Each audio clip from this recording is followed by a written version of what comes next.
राम राम जी, आप सारा ने दनिशा शर्मा शो देसी बोलबाला में आपका एक बार फिर से स्वागत है। और आज हमारी गिल जो मेहमान मौजूद हैं वो एक बार फिर हमारी गिल इस पॉडकास्ट पर आ रहे हैं। इससे पहले आपने पॉडकास्ट देखा होगा उनका ज़रूर। और हमने बहुत सारे मुद्दों पर बात करी, सोशल मीडिया पर बात करी, एजुकेशन सिस्टम पर बात करी, आज की जनरेशन पर बात करी, सरकारों की बात करी।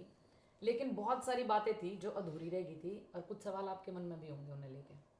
तो आज हम एक बार फिर से स्वागत कर रहे हैं डॉक्टर देवेंद्र बलारा जी का। जी। सर बहुत बहुत शुक्रिया, आपने एक बार फिर से परेशान करने खातिर। नहीं जी नहीं, धन्यवाद। कैसे हो सर आप? बहुत बढ़िया। आप बहुत सारी चीज़ें सर उस टाइम आप नहीं छोड़ गए थे अधूरी, हमने रखी थी अधूरी ताकि हम आपने दोबारा तंग कर सकें। सर ने एक बात बोली थी कि आपका विकास ही देश का विनाश है। लेकिन हमेशा से हम तो जो सुनते आए हैं वो चाहे हमारी सरकार हो या हमारे घर के हो, भाई आपका विकास ही देश का विकास है। पर आपने आपका विकास ही देश का विनाश क्यों बोला? निशा जी, इसमें सबसे पहले आपको ये समझना पड़ेगा कि देश के विकास के पैमाने क्या हैं, और फिर आपको ये देखना पड़ेगा कि आपके विकास के पैमाने क्या हैं। अगर वो दोनों एक हैं फिर तो आपका विकास ही देश का विकास माना जाएगा। परंतु यदि वो अलग अलग दिशा में होंगे और यदि एक दूसरे को काटते होंगे तो फिर आपको मेरी बात का औचित्य समझ में आएगा। तो हम पहले देश के विकास के पैमाने को देख लेते हैं क्या होता है। देखिए, देश के विकास का पैमाना लोगों ने क्या बना रखा है, सरकारों ने क्या बना रखा है, मीडिया और इन नेताओं के प्रोपेगेंडे ने क्या बना रखा है, उद्योगपतियों ने क्या बनाया है। आप कितने बढ़िया कपड़े पहनते हैं, आप कितनी बड़ी गाड़ी में चलते हैं, आपकी सड़कें कितनी बड़ी हैं, आपका इंफ्रास्ट्रक्चर कितना मॉडर्न है, कितनी लाइटनिंग है, कितनी सजावट है, कितना अच्छा दिखने में देश लग रहा है। मेरे ख्याल से इसके अलावा जीडीपी कितनी है, इंडस्ट्री कितनी बढ़ रही है, यस हाँ, कितनी इंडस्ट्री है, जॉब नहीं, इंडस्ट्री कितनी है और जीडीपी कितना है। वो आंकड़ा जो जीडीपी का है वो देश के विकास का पैमाना है कि अभी जीडीपी की दर, जीडीपी ही पैमाना है ना विकास का। ठीक है, अब जीडीपी को समझते हैं। अच्छा, पहले जीडीपी समझने से पहले मैं आदमी के विकास की बात कर लेता हूँ। मैं आदमी के विकास कैसे मानता हूँ? पहले से सभ्य हो गया है, पहले से कम बीमार होता है, पहले से ज़्यादा खुश रहता है, पहले से ज़्यादा उसके पास संसाधनों का मतलब प्रचुर मात्रा में उपलब्धता है, प्योर खाता है, शुद्ध खाता है, ऑर्गेनिक खाता है, कम से कम चीज़ों के ऊपर निर्भर है और अपने आप में संपूर्ण है और अपने परिवार के साथ खुशी खुशी बिना अपराध किए और बिना नशा किए रहता है। मैं एक चीज़ और बोलना चाहूँगी सर, आप हरियाणवी में बोलो। हाँ चलो ठीक है, मतलब आप हरियाणवी, आपकी बहुत अच्छी, हमारे शो का नाम भी देसी बोलबाला है। देसी बोलबाला है, मतलब ये होगा ना भाई, आप अपने परिवार में कितना बढ़िया तरीके से रहो हो, कितने प्यार से रहो हो, और आपको जिस चीज की जरूरत है वह मिला है कि नहीं मिला है, और कितनी मुश्किल से मिलना है, किसके ऊपर निर्भर है, इससे बात पे मतलब हम ये मानेंगे कि विकास आदमी का हो रहा है। अब और समय कितना आपके पास है, because time is the luxury, अगर हम इस एक लाइन पे बोलें तो। अब मैं देश के विकास के पैमाने के सबसे बड़े आंकड़े जीडीपी पे बात करूंगा। जीडीपी, ग्रॉस डोमेस्टिक प्रोडक्शन, सकल घरेलू उत्पाद, उसको कहते हैं कि पूरे साल में पूरे देश में कितना उत्पादन हुआ या कितनी टोटल नई सेवाएं सृजन हुई, सेवाओं का सृजन हुआ।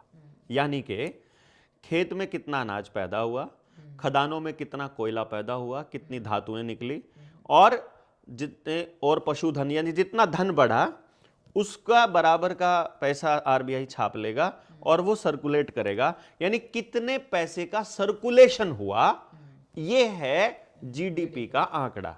यानी कि यदि आप अपने गांव के बने स्कूल में जाते हो, गांव का आदमी वहां पढ़ाने जावे है, आप घर का बना बस्ता लेके चले जाओ, बड़े भाई की किताब लेके चले जाओ, मास्टर जी आपने पढ़ा दे, ना तो मोटरसाइकिल की जरूरत पड़ी, ना किते आने जाने की जरूरत पड़ी, ना ट्यूशन की जरूरत पड़ी, और पढ़कर घर आगे, इसमें जीडीपी का आंकड़ा 0 बढ़ेगा। ठीक से?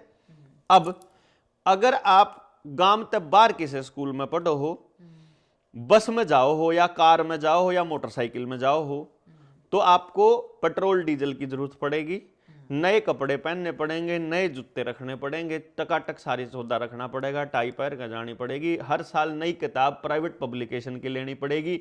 फिर जो वह बस है, वह जो स्कूल की बस लेना आवा है, उसका ड्राइवर, उसकी आया, उसका सीसीटीवी कैमरा, उसके टायर, उसका रोड का खर्चा, उसका पेट्रोल डीजल का खर्चा, और उसके मतलब चीज़ टूट फूट होएगी उनका खर्चा टोटल मिला होगा, और गांव का प्राइवेट स्कूल होगा और उसमें प्राइवेट स्कूल में महंगी फीस होगी, तो ज़्यादा पैसा सर्कुलेट होएगा, तो जीडीपी का आंकड़ा बड़ा दिखेगा। अब इसमें आदमी का नुकसान है कि फायदा है, ये आप बताओ। आदमी का तो नुकसान है, क्योंकि वह पढ़ाई जो गांव के बाहर किसी शहर के स्कूल में हो रही है, वह पढ़ाई गांव में भी हो सके है, क्योंकि वहां भी पढ़ान एलियन नहीं आता, वहां भी मानस गांव का ही जावा है पढ़ान। तो वो गांव का मानस गांव के गांव में कौन पढ़ावा है? आपके गांव में मेरे गांव का आदमी पढ़ाने जावे, मेरे गांव में आपके गांव का पढ़ाना है, चक्री काटते रहो है। क्योंकि लोगों ने आजकल पैसा भी तो चाहिए ना। पैसा चाहिए, मैंने उसके पैसे, उसका पैसा कोई नहीं रोक रहा है। मैं ये नहीं कह रहा हूं कि उसको पैसा मिले कि ना मिले, वो गांव में पढ़ाने का भी उसने उतना ही पैसा मिल सका है, गांव वाले लग के उसने दे सके हैं। मैं तो जो ये पैसा यहां से बच्चा जो घर तक गांव में तय और जो दूसरे जगह गया है पढ़ान, और जो वहां तक मास्टर पढ़ान गांव में आया है, दोनों केस में जीडीपी बढ़ रही है। अगर गांव के गांव में पढ़ावेगा मास्टर, तो सारा दिन उन बच्चों पर निगरानी रहेगी। गांव तक बाहर का मास्टर होगा, गांव का स्कूल होगा, उन्हें इसी तीसी करिए उड़ा के बालक खराब होगा, सोबर होते रहो। लेकिन गांव के गांव का होगा तो गांव वाले नु कह सके भाई मास्टर जी आ गए, वो देखो आ गया मास्टर। और बात सर ये चीजें आप तो थोड़े टाइम पहले बोल रहे होते तो भी हम ना, मैं थोड़े टाइम पहले की बात नहीं कर रहा। देखो मैं कह रहा हूं निशा जी, आप मने सिर्फ इतना बताओ कि इसमें जीडीपी बढ़ने लग रही है और इसमें जीडीपी नहीं बढ़ती है, देश के विकास का यह आंकड़ा है, लेकिन उस आदमी का नाश होने लग रहा है। सारे लोग, मैं अपने गांव का बता देता हूं आपको। मेरे गांव में मैंने मई 2025 में एक रिसर्च करी थी, जिसमें मैं हर घर में जाके ये पूछ के आया, भाई तुम्हारे पढ़ाई पे, धार्मिक कार्यों पे, हेल्थ पे, इंश्योरेंस पे और दूसरे जितने भी मुद्दे हैं उन पे कितने पैसे खर्च हुए हैं। उसमें मैंने जो पढ़ाई का जो आंकड़ा मेरे गांव से लिखड़ के आया, वो लिखड़ के आया 20 करोड़ रुपया साल का, और वो 5 स्कूल के मालिका की जेब में जावा है। अब 5 स्कूल में 20 करोड़ मेरा गांव देने लग रहा, वो गांव भी दे रहा, वो भी दे रहा, वो भी दे रहा, वो भी दे रहा। मान लो 5 गांव की बात कराऊं उतने बड़े बड़े, तो 100 करोड़ रुपया उन 5 स्कूलों के मालिकों को दे दिया। उस 100 करोड़ रुपए में जो बच्चों का तरक्की है, उसका लेवल क्या है वो मैं बता रहा हूं। उन स्कूलों में पढ़ने वाले बालक ना तो घर का काम करके राजी, ना खेत का काम करके राजी, ना डांगरा के नजदीक जाके राजी, ना माँ बाप के नजदीक जाके राजी, और ना अपना ही कुछ पता कि मैं जिंदगी में क्या करने वाला हूं या मेरे को जिंदगी में क्या करना है। ना मैं पढ़ के राजी, बोलने में बदतमीज हो गए, खान में सारा का सारा फ्राइड खाना खावे हैं या बाहर का पैकेट वाला खावे हैं, या फिर सारा का सारा मतलब बकवाद खाना खावे हैं पैकेट। लेकिन सर ये भी तो चीजें होगी ना, जैसे मैं भी पिछली लाइन में बोल रही थी कि संसाधन मिलन भी तो शहर में लग गए, मतलब ठीक है वो, इसका मतलब है कि कोई आदमी शहर में संसाधनों को रख रहा है तो वो प्लान करके रख रहा है ताकि आपको गांव से शहर में जाना पड़े, ताकि आपको अपना कमाई जो है वहां लुटानी पड़े प्राइवेट कंपनियों को। अगर वो पैसा गांव के ही लोगों को मिलता होता तो कोई दिक्कत नहीं थी। पेट्रोल कंपनी कौन? अमेरिका की। गाड़ियों की कंपनियां कहाँ? वही उन्हीं रॉथस्चाइल्ड रॉकफेलर की। पेट्रोल डीजल भी उन्हें का, गाड़ी के टायरा की कंपनी भी उनकी, शीशे की कंपनी भी उनकी, सीट बनाने की कंपनी भी उनकी। तो वो पैसा तो आपको तो मिल नहीं रहा ना। अगर ये पैसा आप खर्च करते और उस गांव के बालक ने मिल जाता तो भी गांव की तरक्की थी। अगर वो आप खर्च करो मन ने मिल जाए, मैं खर्च करूं किसी और ने मिल जाए, ऐसे करके मिलता रहे तो भी कोई दिक्कत नहीं। आप सारे के सारे इकट्ठे करके पैसा उन पे देने लग रहे, आपस में नहीं सर्कुलेट कर रहे हैं। जीडीपी बढ़ रही है, इससे किसका फायदा हो रहा है? तो जिसके पास पैसा जा रहा है, किसके पास जा रहा है? रॉथस्चाइल्ड एंड रॉकफेलर, दो ही आदमी, डाल पीछे पड़ दो ही आदमी। मैं आप, क्योंकि किसी भी कंपनी का सारा अधिकार उन्हीं के पास है। रिलायंस का भी, अंबानी का, अडानी का, टाटा का, महिंद्रा का, बिरला का, अजीम प्रेमजी का, विप्रो का, जितनी बड़ी कंपनी आपके पास कंस्ट्रक्शन की हो, रियल एस्टेट की हो, इलेक्ट्रिसिटी की हो, इलेक्ट्रिक दुकानों की हो, कार ऑटोमोबाइल की हो, पेट्रोल डीजल की हो, सब उनकी हैं। ये कैमरे आप जाकर जिन कंपनियों के आप लेके यूज कर रहे हो, मोबाइल जिनका यूज कर रहे हैं, बैकग्राउंड में जाके देखोगे इन्वेस्टमेंट उन्हीं कंपनियों की है। अब उन कंपनियों की ताकत का अंदाजा आप इस बात से लगा लो, भारत की जीडीपी यानी कि साल का जो बजट है वो है 50 लाख करोड़ रुपए का, ठीक है। एक ये जो कंपनियां हैं, ये टोटल कंपनियां लगभग 30 के करीब हैं। मैंने अभी अपने नीडर इंडिया वाले चैनल पर डाला था इनकी लिस्ट। उसमें सिर्फ एक कंपनी ब्लैक रॉक, उसका एसेट मैनेजमेंट, उसका जो मतलब वैल्यू है वो है 1270 लाख करोड़। यानी भारत को 25 साल तक अकेली एक कंपनी चला सकती है, इतनी ताकतवर है वो। आप अंदाजा लगाओ फिर उसको कि वो यहां के सारे उद्योगपतियों को इस तरह से कंट्रोल करके, और वो उनके अंदर ऐसे घुसी हुई है कि जितना भी पैसा आप वहां इन्वेस्ट करते हो, जितना पैसा आप वहां खर्च करते हो, सारी टोटल है। आप रिसर्च करोगे आपको मालूम पड़ जाएगा। ब्लैक रॉक का वेल्थ मैनेजमेंट और एसेट मैनेजमेंट चेक कर लो, भारत का जीडीपी चेक कर लो, और पैसा कहां जा रहा है वो चेक कर लो, रिलायंस में शेयर होल्डर कौन है वो चेक कर लो, जो जितने भी स्टॉक एक्सचेंज में जितना भी पैसा है बाहर है, या न्यूयॉर्क के स्टॉक एक्सचेंज का पैसा है, सारे के सारे सब कंपनियों में जो इन्वेस्टमेंट है, जो FII बोलते हैं जिसको, फॉरेन इन्वेस्टमेंट जितनी भी है, वो सारी उन्हीं की है।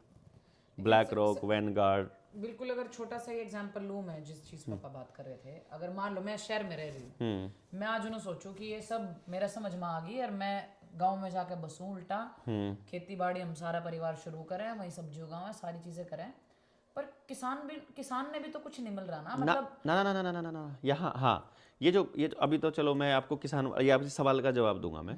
पहले एक बार मैं इस एजुकेशन वाले ने कर लूँ। यहाँ था हेल्थ में, देख लो आप, अगर आप गांव में किसी जड़ी बूटी का इस्तेमाल करो या रसोई में रसोई पैथी का इस्तेमाल, मान लो पेट में दर्द हो गया, आपने पूछा अपनी माँ तक, माँ पेट में दर्द हो रहा है, माँ कहेगी अजवाइन की फाकी मार ले, ठीक है, आप अजवाइन की फाकी मारोगे, पेट में दर्द आराम हो जाएगा। सिर में दर्द होया तो वो कर दोगे। लेकिन आप चले गए, बाई चांस आपको टीवी ने ये बता रखा है कोई भी दिक्कत आते ही डॉक्टर से संपर्क करें, और आप डॉक्टर से संपर्क करने पहुंच गए।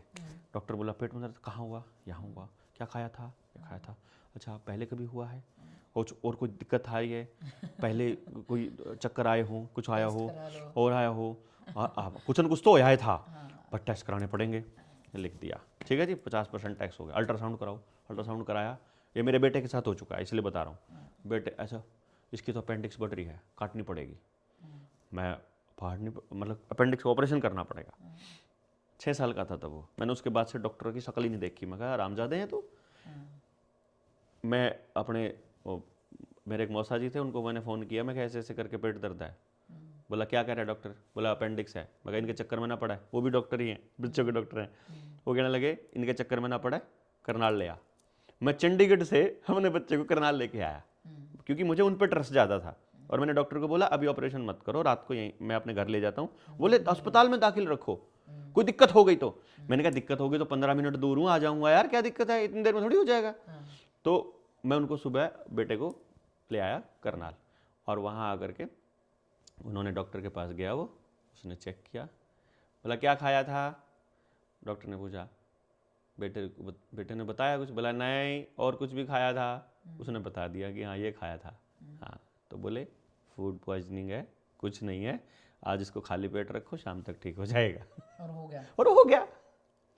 आज तक दोबारा, मैं आज तक की बात बता रहा हूँ, 20 साल का है वो, पिछले 14 साल में सिंगल टैबलेट मैंने उसको एलोपैथी की नहीं दी। उसके बाद मैंने कहा ये हरामी लोग हैं।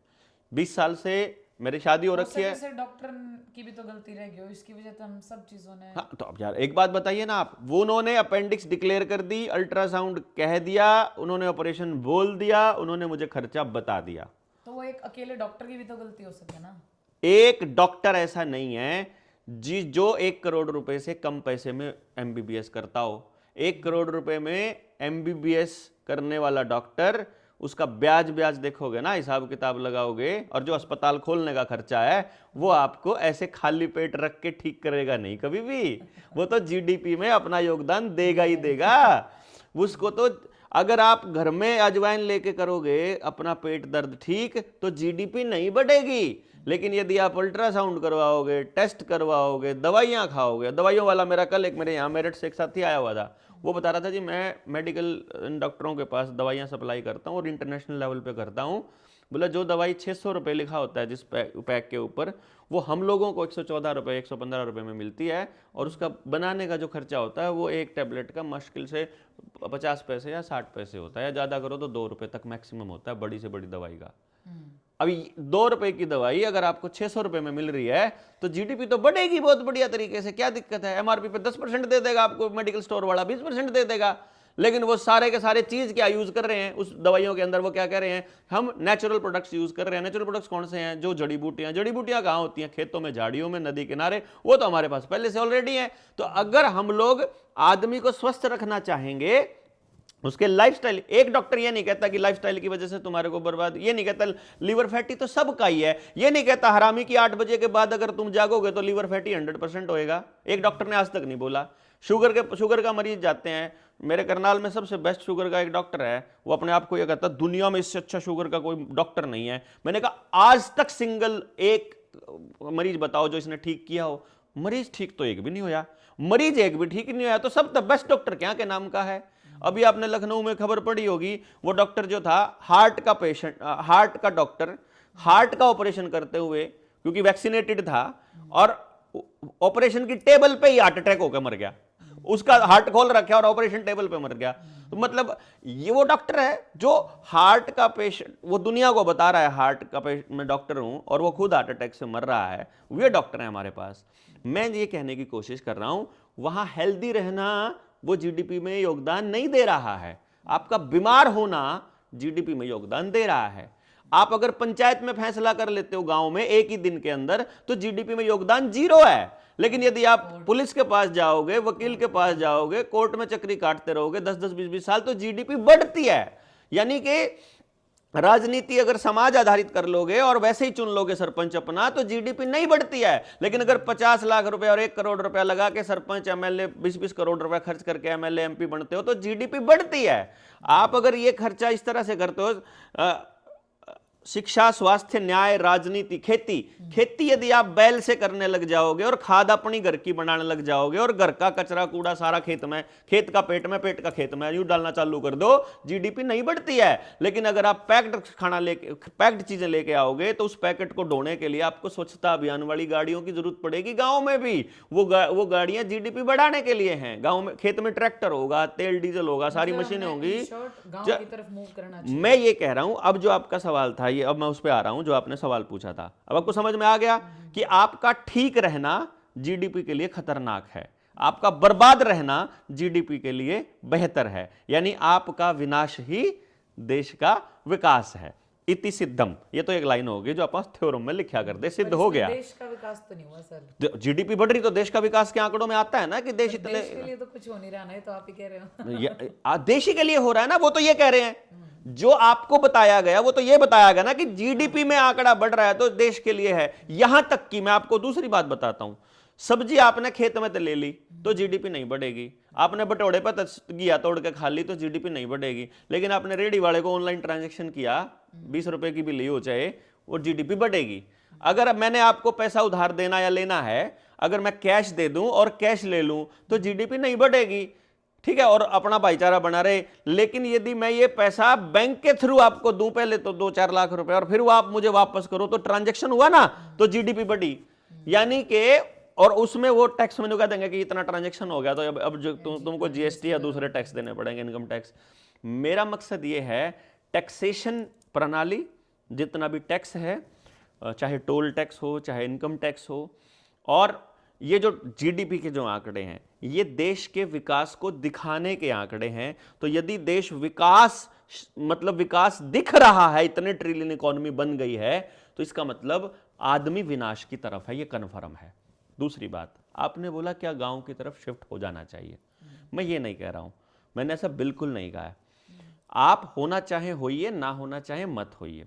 मैं आपको ये बता रहा हूं, यदि आपको शहर में हवा दूषित मिल रही है, यदि यहां भाईचारा नहीं है, यहां किसी को देख के कोई राजी नहीं है, कोई देख नहीं रहा है, तो भाई फिर जहां हवा साफ है वहां जाकर के चीजों को ठीक कर लीजिए, जिनकी वजह से आप गांवों से शहर में आए थे। ये तो श्योरिटी है ही नहीं सर, कहां कैसे लोग मिलेंगे? गांव में भी ऐसे लोग मिल जाएंगे? देखो, मैं आपको बता रहा हूं, गांव में ऐसे लोग मिल जाएंगे, लेकिन गांव आपका है, गांव में आपकी जड़ें हैं। जहां जड़ें हैं, जहां डीएनए है, वहां वो नेचुरल बॉन्डिंग, कुदरती बॉन्डिंग किसको कहते हैं? जैसे बच्चा जहां जिस घर में पैदा हुआ, उस माँ को उसने बचपन से स्मेल किया, तो आप खुद शहर में क्यों रह रहे हो फिर? मैं बता दूंगा इसको, ठीक है, इस पॉइंट बता दूं। उस बच्चे ने माँ को स्मेल किया तो सबसे ज़्यादा बॉन्डिंग उसकी माँ के साथ, फिर जिन घर वालों के साथ रहा सबसे ज़्यादा बॉन्डिंग फिर उनके साथ, फिर जिनके साथ वो अपने बचपन में रहा उससे अगली बॉन्डिंग उनके साथ, फिर जिन जिन से उसको वास्ता पड़ा उस अगली बॉन्डिंग उसके साथ। तो वो जो गाँव में है वो नेचुरल बॉन्डिंग है उसकी। पर सर आज के टाइम में गांव हो शहर हो कहीं भी वो बॉन्डिंग भाई भाई में बॉन्डिंग नहीं रही। तो चलो ये तो सामाजिक एक दूसरी समस्या हो गई ना। मैं कह रहा हूं सही और गलत की बात। मैं ये नहीं कह रहा हूं कि मेरी और आपकी अगर नहीं बनती है तो अब हमारे पास दो रास्ते हैं, हम एक दूसरे का सिर फोड़ें, दूसरा रास्ता है कि हम एक दूसरे से बातचीत करना बंद कर दें और मुंह फेर के बैठ जाएं, और तीसरा रास्ता है हम बातचीत करके उस मसले को सुलझा लें। जो बातचीत करके मसले को सुलझाने वाला पॉइंट है, इस पर गांव के लोगों की नजर नहीं है। वहां गलती को देखते हुए, समस्या को देखते ही वो गांव छोड़कर भागने की तरफ है। मैं अपनी बताता हूं, जो आपने मुझसे पूछा कि मैं क्यों रहता हूं। मैं 10वीं क्लास तक गांव में पढ़ा, गांव के सरकारी स्कूल में मैंने 10वीं करी, करनाल जिला मैंने टॉप किया।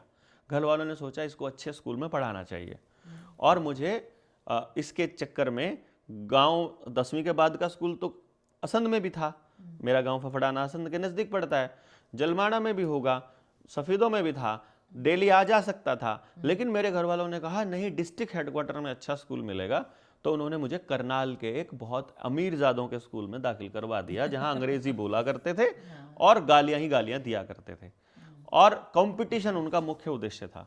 और मैं उस स्कूल में भेज दिया, और मैं उस दिन के बाद से आज तक वापस नहीं आया।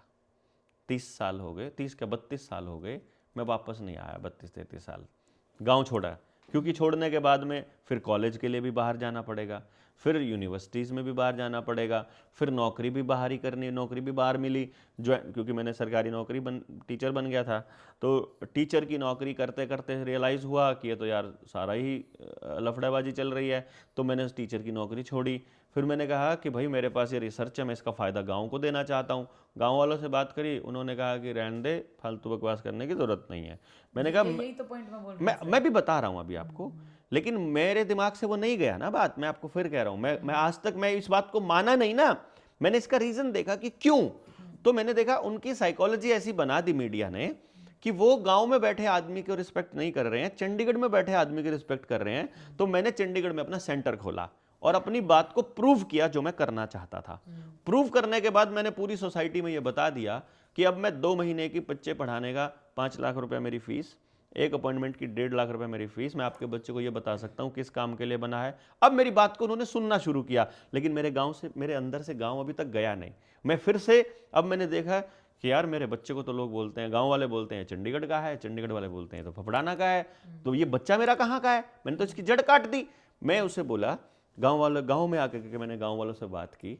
मैंने कहा चाचा, पूरे गांव में मोहल्ला वाइज बात करके मैंने पूछा उनसे, मैंने कहा ये चीज़ें खराब क्यों हुई, क्या रीज़न रहा कि आपको जहां पूरे गांव में 10 ट्रैक्टरों से काम चल जाता था, हर घर को ट्रैक्टर क्यों लेना पड़ा? अकड़, मतलब मरोड़, अहंकार, लालच एंड सो ऑन, बहुत सारी चीज़ें आई। तो मैंने बैठ के चर्चा की, क्या ये चीज़ें ठीक हो सकती हैं चाचा? बोले यार बात करेंगे तो हो जाएगी, कोई इतनी बड़ी बात नहीं। क्योंकि मैंने उन बातों को मैं आगे तक लेके गया कि बताओ, रीज़न बताओ, कारण बताओ। उन्होंने कारण बताए, मैंने लिस्ट बनाई, इस कारण पे चर्चा की। मैंने एक रीज़न था, उन्होंने कहा कि जलते हैं लोग एक दूसरे से। मैं कहा चलो पहले हम ये देखते हैं जलते क्यों हैं। मैंने जलने की लिस्ट बनाई, वहां लोग बैठे थे, टोटल 42 पॉइंट्स निकल के आए एक दूसरे से जलने के, सबने अपने अलग अलग बताए। मैंने 42 के 42 पॉइंट पे डिस्कशन किया कि इस पॉइंट पे यदि ऐसा हो जाए तो ये जलन खत्म हो सकती है। हाँ हो सकती है, टिक। दूसरे वाला हो सकती है, चेक। हो सकता है, यस, चेक। 42 के 42 पॉइंट्स में मैंने कहा यदि हम ये चर्चा करें तो क्या ये खत्म हो सकती है, जलन खत्म हो सकती है, लो कांटा मारो। अब लोगों में लालच है, मैंने कहा अब लालच बताओ क्यों है, अब लालच पे चर्चा करो। फिर मैंने लालच पे चर्चा की, 3 घंटे उस पर लगे। फिर मैंने जितने कारण थे लोगों के गांव से छोड़कर जाने के, मैंने सब पे एक एक करके मैंने कहा ऐसे ही यदि हम लोग 7-7, 8-8 घंटे बैठकर बात करेंगे तो आपको ये समझ में आएगा कि इस प्रॉब्लम का सलूशन किया जा सकता है प्रैक्टिकली। देखो, मैं ये नहीं कहूंगा किसी को भी कि तुमको गांव जाना चाहिए कि शहर जाना चाहिए, लेकिन मैं ये बताऊंगा सही क्या है और गलत क्या है, खाना कौन सी चीज़। मैं ये कह रहा हूं भाई, अपने खेत में बिना केमिकल का उगा हुआ खाना बेस्ट है। और बाजार में पैक किया हुआ खाने में ये केमिकल्स, ये खराब है। अब आप ये कह करके उस कचरे को खाते रहो कि हमारे पास चॉइस नहीं है, दिस इज नॉट राइट। लेकिन सर कहीं ना कहीं देखो, आप भी उसी फॉर्मेट में आ गए ना, जैसे शहर में आ गए आप। अब ऑब्वियसली बात है, आपने घर में सब्जी वब्जी कितनी उगा लोगे आप, जिस हिसाब मैं शहर में रहता हूँ, हाँ। एक भी पैकेट वाला खाना मेरे घर में नहीं आता। आज तक मेरे बच्चे ने, हमने कभी कोल्ड ड्रिंक नहीं पी, बाजार की हमने कोई आइटम नहीं खाई। शादी को हमारे कितने साल हो, 20 मतलब 12 से लेके 14 साल तो मुझे चंडीगढ़ में शिफ्ट हुए हो गए, और 20 साल मेरी शादी को हो गए। हम कभी भी स्पेशल घर से डिनर करने बाहर नहीं जाते। आप सब्जियां घर में ही होगा वो सारी? हमारी सब्जियां तो गांव से आ जाती है, नहीं तो गांव के किसी मित्र से हमारा संपर्क है, और नहीं तो हम जाकर खेतों में से, कुछ लोग हमने पॉइंट आउट किए हुए हैं कि ये लोग ऑर्गेनिक उगाते हैं, उनके खेत से जाके एक हफ्ते की सब्जी हम लोग ले आते हैं, हफ्ते 10 दिन की। नहीं तो मैं घूमता रहता हूँ, तो जहाँ भी सब्जी देखता हूँ खेत में, उससे पूछता हूँ कि तो दवाइयाँ छिड़कता है नहीं छिड़कता है। और वैसे भी पता है सबको कि भाई जो मार्केट रेट है, जो ऑर्गेनिक का रेट है, उससे फालतू मेरे से ले लो, लेकिन मुझे सब्जी चाहिए। लेकिन आपने जैसे एक दो बातचीत में कहा कि आप इतनी फीस चार्ज कर रहे हो, इतने लोग, तो कहीं ना कहीं आप भी उसी फॉर्मेट में आगे, आप भी तो लोगों को फ्री चीजें बता सको, या हाँ तो बताता हूँ मैं आपको। अपने गांव के लिए चाहिए, आपको अपने पूरी कम्युनिटी के लिए चाहिए, तो मेरी टेक्नोलॉजी, मेरी ट्रेनिंग और मेरा टाइम फ्री है, टोटल फ्री है, एक भी पैसा नहीं लेता हूँ मैं। पर आपको केवल अपने व्यक्तिगत स्वार्थ में, केवल अपने बच्चे के लिए या अपने लिए चाहिए, तो फिर नहीं। फिर तो मैं आपके बच्चे के लिए कर रहा हूं, तो आप मेरे बच्चे के लिए कीजिए ना। वो सिर्फ काइंड में है, आप काइंड में कर दो भाई। मेरे इस समय की जो कीमत है वो आपको चुकानी पड़ेगी। आप अपने गांव के लिए कर रहे हो मान लो, तो मैं आपको ये सारी चीजें फ्री सिखाऊंगा, तो आप सीख करके अपने घर में अप्लाई कर लो। मैं कब कह रहा हूं कि आपको इसका लिए पैसा देना पड़ेगा? वो पैसा इसलिए क्योंकि मुझे अभी फिलहाल लोगों में मैं इस लेवल पर कॉन्शियसनेस नहीं जगा पाया हूं कि वो आदमी की बात को समझे। अभी लोगों को शायद इसे भ्रम में डाला हुआ है कि ये जो बताने वाला है ये कौन सी गाड़ी में आता है, ये देख करके हिसाब लगाते हैं कि इसकी बात सुननी चाहिए कि नहीं सुननी चाहिए, ये किस तरह के कपड़े पहनता है, किस तरह की, ये अंग्रेजी बोलता है कि हिंदी बोलता है कि गामड़ी बोलता है, ये पैसा कितना कमाता है, इसके पास कितना है। ये अभी वो आदमी की अच्छाई और बुराई का अंदाजा उसकी इस तरह की नकली ताकत से लगाते हैं, वो उसकी बात को नहीं समझ रहे होते हैं। इसीलिए वो चीज के लिए मुझे गांव से बजाय मुझे अपना हेडक्वार्टर चंडीगढ़ में बनाना पड़ा। दूसरी बात, मेरा बेटा इंटरनेशनल प्लेयर है लॉन टेनिस का, मेरे पास मेरे गांव में बनाना पड़ा सर, सबकी के लिए हुआ है ना, सारी चीज ना ना ना ना ना ना ना। मैं वापस गांव में आना पड़ा। अब ये कह करके अब मैं गांव में वापस आ रहा हूं, मैं उसको गांव को बना रहा हूं कि रहने लायक बने। कम से कम मैं नहीं रह पाऊं तो मेरा बच्चा तो रह पाए, और मेरा बच्चा नहीं रह पाए तो अगली जनरेशन तो 100%, कि हम 2 जनरेशन अगर जोर लगाकर अपने गांव को रहने लायक बना पाए तो मेरी अगली जनरेशन कम से कम गांव में रह पाए, अपने ही स्वराज के अंदर रह पाए, और किसी की गुलामी ना करनी पड़े। मैं ये बिल्कुल नहीं कह रहा हूं कि आप वो काम ना करिए जो आपको आज करने पड़ रहे हैं, मैं ये कह रहा हूं, लेकिन उस बात को मत भूलिए कि सही क्या है और गलत क्या है। आपका प्रयास दिन ब दिन, मैं रहता चंडीगढ़ में हूँ, मेरी फैमिली चंडीगढ़ में इसलिए रहना पड़ता है क्योंकि मेरे बच्चे को वहाँ कोचिंग वहाँ ले रहा है, लेकिन मैं लॉन टेनिस खेलता है ना, तो उसका कोच वहीं पे रहता है। तो अभी बाहर से स्पेन से आए हुए कोच है, उनसे कोचिंग ले रहा है। अब वो स्पेन से आए हुए कोच जिस दिन मेरे गाँव में आके सिखाने लग गए, उस दिन मुझे नहीं जाना पड़ेगा, और मैं 24 आवर 24 घंटे 365 दिन, अभी आपको पता नहीं होगा शायद, मैं अभी दुबलदन गांव में हूँ 2 तारीख से, वहाँ गांव के मंदिर में रहता हूँ, किसी के कमरे में नहीं रहता हूँ। हमारी पूरी टीम मंदिर में रहती है, और वहाँ पराड़ी घेर के, गद्दे घेर के, और वहीं पे कंबलों में वहीं सो रहे हैं, और रात को 3-3 2-2 बजे तक वहाँ गांव के इस पूरी स्ट्रक्चर के ऊपर चर्चा चलती है।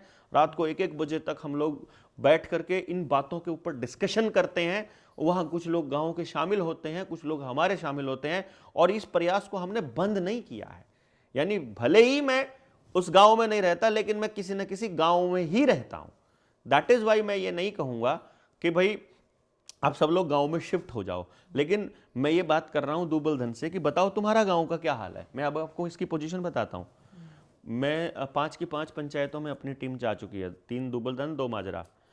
5 के 5 गांवों में 80% युवा नशेड़ी हो चुका है, नशा करता है पूरे गांव का, ठीक है। सिर्फ गांव में महिला और बुजुर्ग मिलते हैं, घरों में जाने लगे हमारे लोग, जब देखा, और सब जिससे बैठ के बात करो, मेरे साथी बताते हैं जी फूट फूट के रोते हैं कि ऐसी जिंदगी की परिकल्पना नहीं की थी कि 4-4 बच्चे हैं, चारों बाहर छोड़कर भाग गए हमको और यहाँ मरने के लिए छोड़ दिया अकेला, कोई पानी पिलाने के लिए भी नहीं है अगर बीमार हो जाए तो। ये हालत है उन लोगों की जिनके 20-20 एकड़, 10-10, 15-15 एकड़ जमीन है जिनकी गांव में, और वो जो दर्द निकल करके आता है उनका, तब हम वो लोग समझते हैं, जब अपनी टीम के साथ भी बोले जी ये तो हमारे गांव में भी यही हाल है, ये तो हमारे गांव में भी यही हाल है। और तब मैं उन दुबलदन वालों को बोल रहा हूं कि ये सिर्फ तुम्हारा हाल नहीं है, ये मेरे गांव का भी हाल है, ये हर गांव का हाल है। तो जब सबका ये हाल है तो इतने बुरे हाल में रहने की जरूरत क्या है? जस्ट इस हाल को सुधारने की दिशा में काम कर लेते हैं ना, सुधारने की दिशा में काम कर लेते हैं। सरकार तो नहीं करेगी, मास्टर जी तो नहीं करेंगे, वकील साहब तो नहीं करेंगे, नेताजी तो नहीं करेंगे। जब और कोई नहीं करेगा तो जिनको समझ में आ गया वो कर लो। मैं कब कह रहा हूं कि आज ही शिफ्ट हो जाओ, इसी हालात में शिफ्ट हो जाओ? अरे बात तो करो। जब बात की हमने उनके बच्चों से, वो अब हमें कहते हैं यार तुम वहां क्यों रहते हो मंदिर में, यहां आओ ना हमारे घर। अब वो हमें अपने घर में रखने को तैयार है वहां पर। तो अब कैसे कह दूं मैं कि गांव में भाई भाई का झगड़ा इतना है कि वो देख के राजी नहीं है? अरे भाई, जब मैंने उससे बात करी रास्ते की तो मुझे पूरा गांव अपने घर में रखने को तैयार है। यानी इसका मतलब यह हुआ कि मैं किसी को हानि नहीं पहुंचा रहा, मैं किसी के लाभ की बात कर रहा हूं, तो वो आदमी मेरे साथ अपने आप कनेक्ट हो रहा है। तो क्या हम एक दूसरे के लाभ की बात नहीं कर सकते? छोटी सी तो बात है ये, इतनी बड़ी बात थोड़ी ना है। गांव को इतना तो समझाना है कि दूसरे को चूसने की बजाय कम से कम उसको खत्म मत करो, अपने हिस्से का कर लो, और हो सके तो एक दूसरे के लिए करना चालू कर दो। यदि मैं आपके बच्चे को अपना और अपने को आप मेरे को अपना मानने लगोगे तो फिर हम दोनों में फर्क कहाँ रह जाएगा? दिक्कत तो तब हुई ना जब मैंने अपना बच्चा सिर्फ अपना मान लिया और उसकी जिम्मेदारी सिर्फ मैंने ले ली। और गांव में जब एक कोई बच्चा नशा कर रहा था या अपराध में था तो मैं उससे बात नहीं की मैंने गांव से कि सुनो भाई, वो एक बच्चा नशा करने लग गया है, यदि इसको आज नहीं रोका तो कल ये नशा मेरे घर तक आएगा। उस दिन अगर गांव ने बैठ के बात कर ली होती, क्योंकि उस दिन उन्होंने सोचा उनका बच्चा नशेड़ी हुआ है, हमारे वाले तो बिल्कुल सही है। इस डायलॉग ने उनके बच्चे को आज नशेड़ी किया है। और जो आज रुके हुए हैं, जो 20%, जिन 80 की कहा मैंने नशेड़ी हो गए, जिनके 20% के बचे हुए हैं, उनके अगले तैयार रहें अगर उन्होंने उन पे काम करना चालू नहीं किया तो 100 के 100 हो जाए। क्योंकि कस्टमर तो चाहिए भैया नशा बेचने वाले को, रोज जितने बढ़ेंगे उतना फायदा है उनका। तो इसलिए बात करना जरूरी है, काम करना जरूरी है। थोड़ा कर लो, गलत दिशा में 100 की स्पीड पे दौड़ने की बजाय आप रेंग रेंग के सही दिशा में चल लो ना। आप नहीं पहुंचोगे आज नहीं पहुंचोगे, 10 साल बाद पहुंच जाओगे, 15 साल बाद पहुंच जाओगे। और कोई भी विचार समाज की नज़रों में, उनके दिलों में, उनकी याददाश्त में और उनके जीवन में आने में करीब 15 साल का समय लगता है। तो अभी मुझे 9 साल हुए हैं, तो 6 साल और भौंकना अभी जारी रखना है। इसीलिए आई नो कि इतना जल्दी नहीं होगा, बट होगा। लेकिन लोगों की सर जुकरनों का आग्रह की कई बार कह दे ना भाई, लोगों की जानवरों पे कंपैरिजन करा जाया करे बहुत बार। अबे जैसे क्यों बंदर की डाल नाच रहा है, उछल रहा है ना, या कुत्ता कुत्ता कंपेयर कर दिया करें। तो आपने लगे सही में कि इंसान जानवर ते ज़्यादा समझदार या ज़्यादा बड़ा है, और जानवर जिस हिसाब से कंपैरिजन करा जावे लो उसमें? देखो, इसके दोनों पर्सपेक्टिव हैं।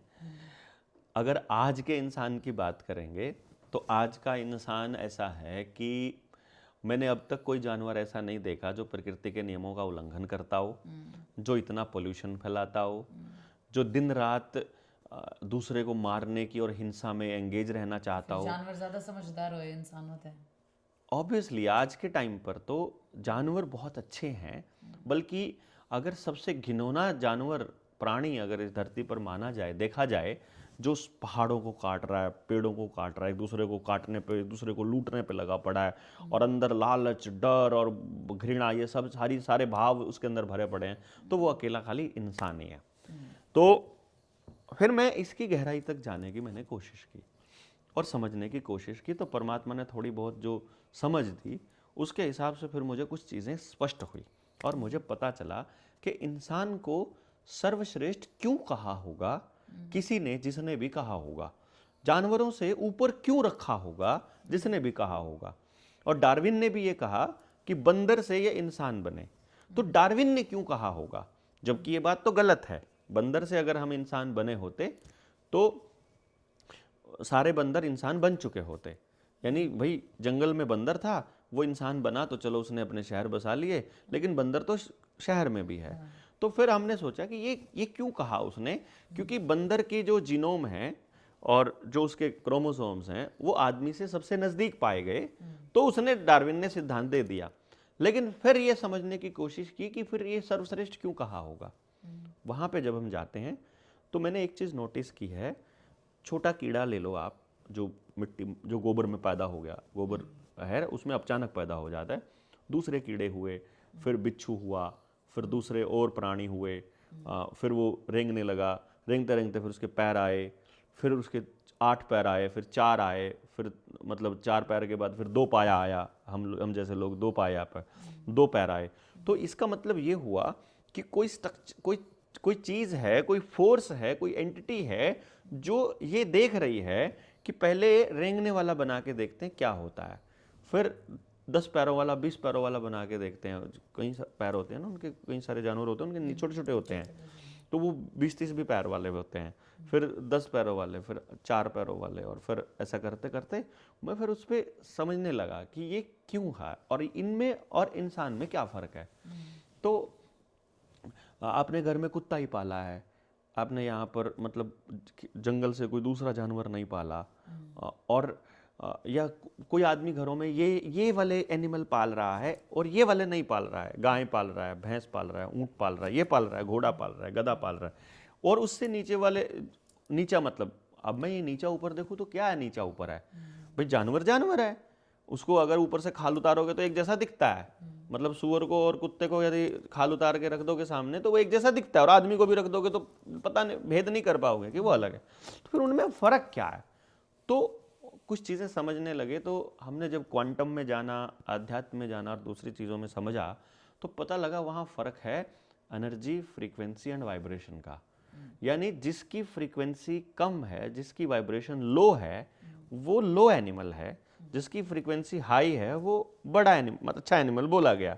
तो यानी कि फ्रीक्वेंसी रेज करते करते इन एनिमल्स तक आए, और इन एनिमल्स में सबसे खास बात ये रही कि सभी एनिमल्स इंस्टिंक्ट से चलते हैं। मतलब कुत्ते को इंस्टिंक्ट आया कि उसे इस दिशा में दौड़ना है तो वो दौड़ता जाएगा, उसे कोई मतलब नहीं है वहाँ क्या मिले। जैसे पक्षी हैं, प्रवासी पक्षी, उनके पास कोई नेविगेटर नहीं है, यहाँ से किसी ने फ़ोन नहीं किया है कि दुबल दन के नानक वाले जोड़ पे जो है ना, वहाँ जोड़ में पानी है, लेकिन वहाँ भी जाओ प्रवासी पक्षी ढेर सारे बैठे हुए हैं। अभी जाऊँगा, मैं अभी गया, वहाँ इतने सारे प्रवासी पक्षी हैं। तो मैं जब उनसे कम्युनिकेट किया, जब हम टेलीपैथिकली कम्युनिकेट करते हैं तो उनसे पूछते हैं कि तुम आए कैसे, तुम यहाँ पहुँचे कैसे, तो वो कह रहा है कि ऐसे ही कैसे। तो वो जो इंस्टिंक्ट है, जब हमने देखा कि वो पक्षी बस उठ के निकल के चल पड़ता है, उसको आदेश जहां से हो रहा है, जिस एंटिटी ने बनाया है पूरा सिस्टम, उसको वहां से जैसे ही प्रेरणा मिली वो चल पड़ा, और वो चलते ही उसने वो कर दिया। उसको लगा ये उधर जाना गलत है, वापस मुड़ जाएगा, भले ही उसे कुत्ते की मौत मरना पड़े सड़क के ऊपर। मतलब वो आगे जा रहा था, ट्रक के आगे नीचे आके मरा, उसे दिख रहा था वो ट्रक, लेकिन फिर भी वो रुक नहीं सकता क्योंकि आदेश उसको वहां उस एंटिटी से हो रहा है, क्योंकि वो इंस्टिंक्ट से चल रहा है। अब आया इंसान की बारी। ये सारी चेकिंग करते करते उस विधाता ने प्लान किया कि ये जो 2 पाया बनाया है, इसको थोड़ा गड़बड़ में डालते हैं, इसको इंस्टिंक्ट के साथ एक चीज और देते हैं जिसका नाम है फ्री विल। इसको बताएंगे जरूर कि ये काम गलत है। जैसे आप चोरी करने जाओगे तो अंदर एकदम हुक उठेगी कि गलत काम है। किसी को मान लो किसी के यहाँ आप किसी की लड़की को छेड़ने जाओगे या किसी को गलत कहने जाओगे तो अंदर जो इंस्टिंक्ट है वो बोलेगा नहीं, ये नहीं करना है, बट क्योंकि उसे फ्री विल दी है और वो इंसान कह रहा है कि तू चल पीछे, मैं बड़ा हूं क्योंकि मुझे बुद्धि दी है और मैं सोच सकता हूं और मैं इससे बचने का रास्ता निकाल लूंगा, क्योंकि ये गलत है, ये मुझे पता है, लेकिन मैं चोरी करके फटाफट भाग जाऊंगा, या मैं इसको फटाफट ये कह करके मैं बच जाऊंगा। बेसिकली चतुर ज्यादा बनने की कोशिश उसने करी। और जब उसने इंस्टिंक्ट को पीछे छोड़कर, जब उसने अंतरात्मा की आवाज को पीछे छोड़कर और अपने उस फ्री विल का इस्तेमाल चालू किया, वहां उसके अंदर फिर दूसरे विकार चालू हुए, लालच, डर, घृणा, द्वेष, संग्रह, और फिर ये सारे सिस्टम फिर उसने एक्सपेरिमेंट्स करने चालू किए कि ये करके देखता हूँ। छोटा बच्चा होता है ना, माँ उसे बोलती है ना कि बाहर मत जाना, कोई उठा के ले जाएगा, तो वो चेक करता है कि मेरी माँ ठीक कह रही है कि गलत कह रही है। एक बार बाहर जाके फटाफट वो अंदर आ जाएगा, वो यकीन करता है उस पर, लेकिन वो बाहर जाके फटाफट आ जाएगा, वो देखेगा। मैं उस बच्चे को एक बार देख रहा था, इसलिए बता रहा हूँ ये, वो वो बार बार जाके आ रहा है। मैं कहता तू ऐसे क्यों कर रहा है? उसने कहा मेरी मम्मी कह रही थी कोई उठा के ले जाएगा। तो मैंने कहा फिर? कहते कोई उठा के ले जा नहीं रहा। मैं बाहर, पहले वो पैर रख के उल्टा आया, फिर उसने दोनों पैर रख के उल्टा आया, फिर वो गली के बीच तक जाके उल्टा आया, फिर वो गली के बीच जाके थोड़ा आगे तक जाके उल्टा आया, लेकिन फटाफट आ जाता था कि कहीं कोई सच्ची में आ जाए, क्योंकि मेरी मम्मा ने कह रखा है। लेकिन जब वो पूरी गली के चक्कर 10-5 लगा चुका है, अब उसे पूरा यकीन हो गया है कि मेरी मम्मा झूठ बोल रही थी, और वो तो लगातार बोलती ही रहती है। तो अब वो उसकी बात का यकीन करना बंद कर देगा, क्योंकि उसने सीखा खुद से एक्सपेरिमेंट करके बेसिकली। तो यहाँ जो क्लैरिटी आई इंसान को कि वो धीरे धीरे गलतियां करते करते बचता रहा, इसलिए उसे लगा कि अभी भी बचा जाएगा, और वो उस इंस्टिंक्ट को छोड़ करके इस गंदगी में घुसता चला गया। तो आज वो बहुत ही घृणा वाला आदमी बन गया। लेकिन आदमी को बनाया क्या था? सबसे हाई फ्रीक्वेंसी का व्यक्ति बनाया, मतलब जीव बनाया था कुदरत ने, कि बाकी जानवरों से ऊपर की फ्रीक्वेंसी का आदमी है। इस आदमी के पास में उन सारी फ्रीक्वेंसीज का एक्सपीरियंस है, ये सब जानता है। अब इसे वापस वहां नहीं जाना है। और अगर इनका टोटल देखोगे आप, जितने टाइप के अंडज हैं, अंडों से जो पैदा होते हैं, जितने टाइप के उड़ने वाले नभचर हैं, पक्षी जो हैं, और जितने कीड़े बनते हैं, और जितने फिर कोख से जन्म लेते हैं, अगर उन प्राणियों का टोटल देखोगे, वो प्रजातियां बनेंगी 84 लाख लगभग। इसीलिए आपको बोला जाता है आप 84 लाख योनियों से इस योनि में पहुंचे हो, औरत की योनि में। औरत की योनि से यानी कि हम जो हैं वही जीव हैं बेसिकली। हम जैसे ही पहली एक छोटी फ्रीक्वेंसी, सबसे छोटी फ्रीक्वेंसी पे जब हम पैदा हुए, तो फिर जब हम वापस मिट्टी में मिले, उसके बाद हमें दूसरी योनि में एंटर किया कि अब आपको ये फ्रीक्वेंसी चेक करना है, अब आपको ये फ्रीक्वेंसी चेक करना है। सबसे गंदे रिजल्ट पे हैं अभी। नहीं, सबसे अच्छे रिजल्ट पे हैं अभी। हाँ, अभी हम सबसे अच्छे रिजल्ट पर हैं। यहां से अब आपके पास 2 रास्ते हैं। आप जो काम करोगे, मान लो आप लालच वाला काम करते हो, तो जो लालची है, जैसे बंदर लालची होता है, वो मतलब आप उसके सामने रख दोगे ना, वो 3-4 उठाएगा, उसके पास हो चुका है, लेकिन फिर भी वो अगला उठाएगा, वो गिरते रहेंगे, उठाता रहेगा, उसका भरेगा नहीं। तो जैसे इंसान लालच आ जाएगा, अब वो बंदर वाली प्रजाति की फ्रीक्वेंसी पे काम कर रहा है, तो नेक्स्ट उसको जो जीवन स्टार्ट करना पड़ेगा वो बंदर से शुरू करना पड़ेगा। यदि आप मांस खा रहे हो और आप कुत्ते का मांस खा रहे हो या आप मुर्गे का खा रहे हो, तो मुर्गा जिस फ्रीक्वेंसी पे है, यानी कि ये कहा जाता है कि जो आप मांस खाते हो उसके कर्म और उसकी फ्रीक्वेंसी आपके साथ वो आ जाएगा। तो बेसिकली आप क्या करोगे, आप उसी टाइम मुर्गे की फ्रीक्वेंसी पे पहुंच जाओगे। तो अब अगला जन्म आपको मुर्गे से स्टार्ट करना पड़ेगा, यही आना है। यानी इंसान को एक्चुअली तो यहां से ऊपर जाना चाहिए, वो काम कर रहा है नीचे फ्रीक्वेंसी के। तो वो निचली फ्रीक्वेंसी से अगर उसका पीछा छूट जाए, उसको ये समझ आ जाए, तो वो अगली फ्रीक्वेंसी पे काम करना चालू कर देगा। कि पहुंचाए तो आप अच्छे रिजल्ट पे हो, it's up to you yes, कि आप क्यों ये सबसे बेहतर रिजल्ट है एक्चुअली इंसान सबसे हाईएस्ट फ्रीक्वेंसी का जीव है बाकी सबसे, और इसको अब अपनी फ्रीक्वेंसी रेज करके वहां जाना है जहां से वापस उस कचरे में ना जाना पड़े। लेकिन आदमी क्या कर रहा है, आदमी को जो ये फ्री विल है, ये उसे बार बार नीचे की तरफ खींच रही है, जैसे गुरुत्वाकर्षण नीचे की तरफ खींचता है। तो मैंने ना आप सर बहुत सारे पॉडकास्ट, आपकी रील्स भी देखी हैं। आप सोशल मुद्दों पे, मतलब सोशल मुद्दों जैसे शादी, डिवोर्स, लड़कियों के बारे में, सेक्स के बारे में, सेक्सुअलिटी के बारे में बहुत ज़्यादा बोलते देखे हो। एक मेजर क्वेश्चन भी है, मैंने आप डायरेक्ट सेक्स में मैं आज तक बोला नहीं वैसे, लेकिन फिर भी हाँ, मतलब जैसे एक सवाल तय आया मेरा, यो मैंने आपका एक रील देखी थी आपकी, जिसमें आपने अपने पुत्र वधू के बारे में बहुत सारी चीजें पूरी लिख रखी, बता रखी थी कि ऐसी ऐसी चीजें चाहिए हमने, वो हम बाद में करेंगे वो सवाल। पर जैसे अब हमारे पेरेंट्स भी हमेशा नु कहे हैं, या हमने हमेशा सुनी है, ये बहुत बेसिक बात है कि शादी से पहले सेक्स नहीं करना चाहिए, वर्जिनिटी के ऊपर, वर्जिनिटी के ऊपर। क्योंकि आपने वो सवाल तय, मेरे दिमाग में बहुत सारे क्वेश्चंस आए, तो मैं इसलिए आपसे पूछ रही हूँ कि क्यों कहा जाया करे कि शादी से पहले सेक्स नहीं करना चाहिए। क्यों कहा जाता है, ये तो आज के जमाने मतलब क्या सिर्फ ये हमारे माँ बाप का वो है कि मतलब मोरालिटी, मोरालिटी, हाँ, एथिक्स की शादी से पहले सेक्स नहीं करना चाहिए, देयर इज अ टाइम। वो टाइम आएगा जब ही करना चाहिए। देखो लेकिन क्यों? आपने एक चीज नोटिस करी होगी, देखो मैं इसको थोड़ा सा ना हायर लेवल पे ले जाऊंगा, कंट्रोवर्शियल भी हो जाएगा, तो कमेंट करके सब अपने अपने राय देंगे, वो देना चाहिए उनको, लेकिन मैं इसको थोड़ा डिटेल में करूंगा अगर आपके पास टाइम की बाउंडेशन नहीं है तो, ठीक है। तो सेक्स क्या है बेसिकली, अगर आप अगर मैं चलो छोटा सा पहले मैं आप ही से सवाल पूछ लेता हूँ, what do you think about sex? Sex sir मेरे लिए तो एक वो मोमेंट है, मतलब शायद मैं उस तरीके से आपने बता भी ना पाऊँ, लेकिन मेरे लिए सेक्स बहुत बड़ा हुआ नहीं है। जैसी मैं हूँ, जैसे आजकल हर चीज़ लाइक एक एक्टिविटी है। हाँ, एक्टिविटी भी नहीं, मतलब मेरा वो मोमेंट है लाइफ का जो मतलब एक दो कपल में होया करे, एक ऑपोजिट अट्रैक्ट्स में होया करे, वो मोमेंट है, ना कि जो सेक्सुअलिटी आज के टाइम पे है कि कहीं भी किसी के ना साथ, वो नहीं सेक्स क्या about sex, what do you think about, जैसे what do you think about this कि ये क्या है, तो आप इसको एक्सप्लेन कर सकते हो, ये इसलिए होता है आप, क्योंकि देखो आपने सवाल पूछा है और ये सवाल बहुत से लड़के लड़कियों के दिमाग में और नए नौजवान बच्चों के दिमाग में रहता होगा, ऑब्वियस सी बात है।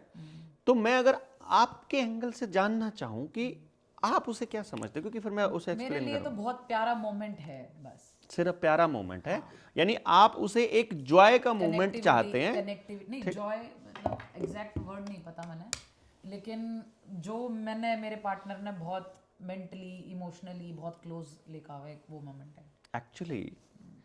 एक्चुअली जो सेक्स है, दिस इज, अगर इसको बाइफरकेट करेंगे, SEX, सेक्रेड एनर्जी एक्सचेंज, ये बहुत बहुत क्या दुनिया का सबसे पवित्र काम है, सेक्रेड एनर्जी एक्सचेंज।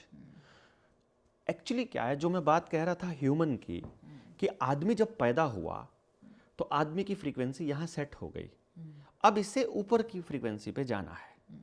इससे ऊपर की फ्रीक्वेंसी पे जाने के लिए इसको फ्री विल दिया कि तुम्हें जब ये फीलिंग आने लगे कि तुम लो फील करो, तो वो वाले काम नहीं करने हैं, तुमने काम वो करने हैं जो अंदर से तुम्हारे अंदर ऊर्जा भरते हो, जो तुम्हें और मोटिवेट करते हो और डोपामिन रिलीज खूब होता हो। और इंसान को इंसान बनाने के लिए सबसे इंपॉर्टेंट जो इंस्ट्रूमेंट है वो औरत की वजाइना है। इंसान को इंसान का मतलब क्या है, वो एक बॉडी है, इंसान एक बॉडी है। मैं मान लीजिए मैं देवेंद्र हूं, लेकिन ये जो दिख रहा है ये देवेंद्र नहीं है। इसमें से जब देवेंद्र निकल जाएगा तो आप कहोगे यार बॉडी को जल्दी से बाहर निकालो, देर हो रही है, जल्दी से जलाओ इसको। मतलब ये जो ये बॉडी है, इसके अंदर देवेंद्र है कहीं। इसका मतलब वो देवेंद्र क्या है, कुछ लोग उसे आत्मा कह देते हैं, कुछ लोग उसको कुछ भी कह देते हैं। इसका मतलब there is something beyond this body. अब वो क्या है, वो भी फ्रीक्वेंसी है, इसको समझना होगा। वो भी फ्रीक्वेंसी है और वो हमसे हायर फ्रीक्वेंसी पे है, इंसान से ऊपर की फ्रीक्वेंसी की चीज है वो जो आत्मा है, इंसान से ऊपर की, क्योंकि ये शरीर यहीं तक है, ये नश्वर है, ये वैसे ही बॉडी की तरह है। अगर सेक्स को सिर्फ बॉडी की पार्ट की चीज मानेंगे तो वो इस शरीर तक सीमित रह जाएगी, लेकिन अगर इसको इस आत्मा के साथ कंबाइन कर देंगे तो इसका मतलब कहीं इस हायर बॉडी के साथ इसका कोई कनेक्शन है। एक मतलब इसको थोड़ा सा और एक्सप्लेन करूंगा मैं कि इस हायर और लोअर को समझने के लिए आपको विबग्योर को समझना पड़ेगा। विबग्योर मालूम है, VIBGYOR।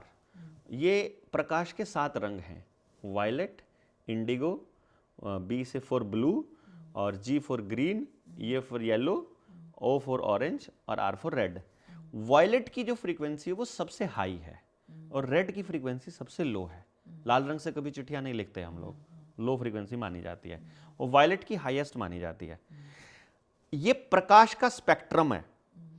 फिर थोड़ी हायर फ्रीक्वेंसी आ जाएगी अगर इसी लाइट की, बढ़ते बढ़ते अगर ये फ्रीक्वेंसी 20 हर्ट्ज तक चली जाए बढ़ते हुए, तो 20 हर्ट्ज पे ह्यूमन ईयर को सुनना शुरू हो जाता है। लाइट भी वाइब्रेशन है, वेव है, और साउंड भी वेव है और वाइब्रेशन है। 20 हर्ट्ज से लेकर 20,000 हर्ट्ज तक की फ्रीक्वेंसी को ह्यूमन ईयर सुन सकता है। 20 हर्ट्ज से लो वाली फ्रीक्वेंसी को इंफ्रासाउंड बोलते हैं और 20,000 से ऊपर वाली को अल्ट्रासाउंड बोलते हैं। उससे ऊपर की फ्रीक्वेंसी ह्यूमन ईयर नहीं सुन सकता, लेकिन कुत्ते, डॉल्फिन, चमगादड़ ये सुन सकते हैं, जो सोनार विधि से आने जाने का रास्ता देखते हैं। उनकी आंखें नहीं होती हैं, कान नहीं होते हैं, तो जिनके आंखें और कानें नहीं होती हैं वो इस साउंड से ही अंदाजा लगाते हैं। इसका मतलब 20,000 से ऊपर की फ्रीक्वेंसी वाली चीजें भी होती है। विबग्योर के जो स्पेक्ट्रम है, वायलेट से रेड के बीच के स्पेक्ट्रम से बाकी के सारे रंग बनते हैं, और ये रंग जब कोई बॉडी रंगों को एमिट करती है, उसी से हमें वो चीज दिखाई देती है। कोई चीज काली हमें इसलिए दिखाई देती है क्योंकि वो सारे रंगों को एब्जॉर्ब कर लेती है। कोई चीज व्हाइट इसलिए नजर आती है क्योंकि वो सारे रंग एमिट कर देती है, और इसके बीच के बाकी के कलर हैं। अब इन दोनों कलर से इधर और इधर चले जाओगे यदि कलर वाले स्पेक्ट्रम से, तो हमें कुछ भी दिखाई नहीं देगा। इसका मतलब जो हमें दिखाई नहीं दे रहा है वो नहीं है, या जो सुनाई नहीं दे रहा है वो नहीं है, ये आप गलत बोल रहे हो, है ना। अल्ट्रासाउंड हमें सुनाई नहीं देता, कुत्ते को सुनाई दे रहा है, मान लो इंफ्रासाउंड डॉल्फिन को सुनाई दे रहा है, तो इसका मतलब वो है, लेकिन हमको हमारी कैपेसिटी से बाहर है। तो हमारी नजरों से हो सकता है यहां कोई ऐसी स्पिरिट या कोई ऐसी आत्मा या कोई ऐसी एंटिटी या कोई ऐसी वाइब्रेशन हो जो हमें अभी फिलहाल दिखाई नहीं दे रही है। तो इसका मतलब वो आत्मा का जो रियल्म है, उसका जो संसार है, वो हमारे इस 3D से अलग है, ऊपर है। वो 4D 5D में आप मान सकते हो। थ्री डायमेंशन में लेंथ ब्रेथ हाइट आता है, 4th और 5th आगे चले जाओगे। अब ये 5th डायमेंशन से अगर वो आत्मा को इस शरीर के अंदर एंटर करना है, तो वो एक ही रास्ता है, और वो योनि है। यानी जिस वक्त मां बच्चे को जन्म दे रही है या जब कंसीव कर रही है, तब वो योनि एक पोर्टल का काम करती है बेसिकली।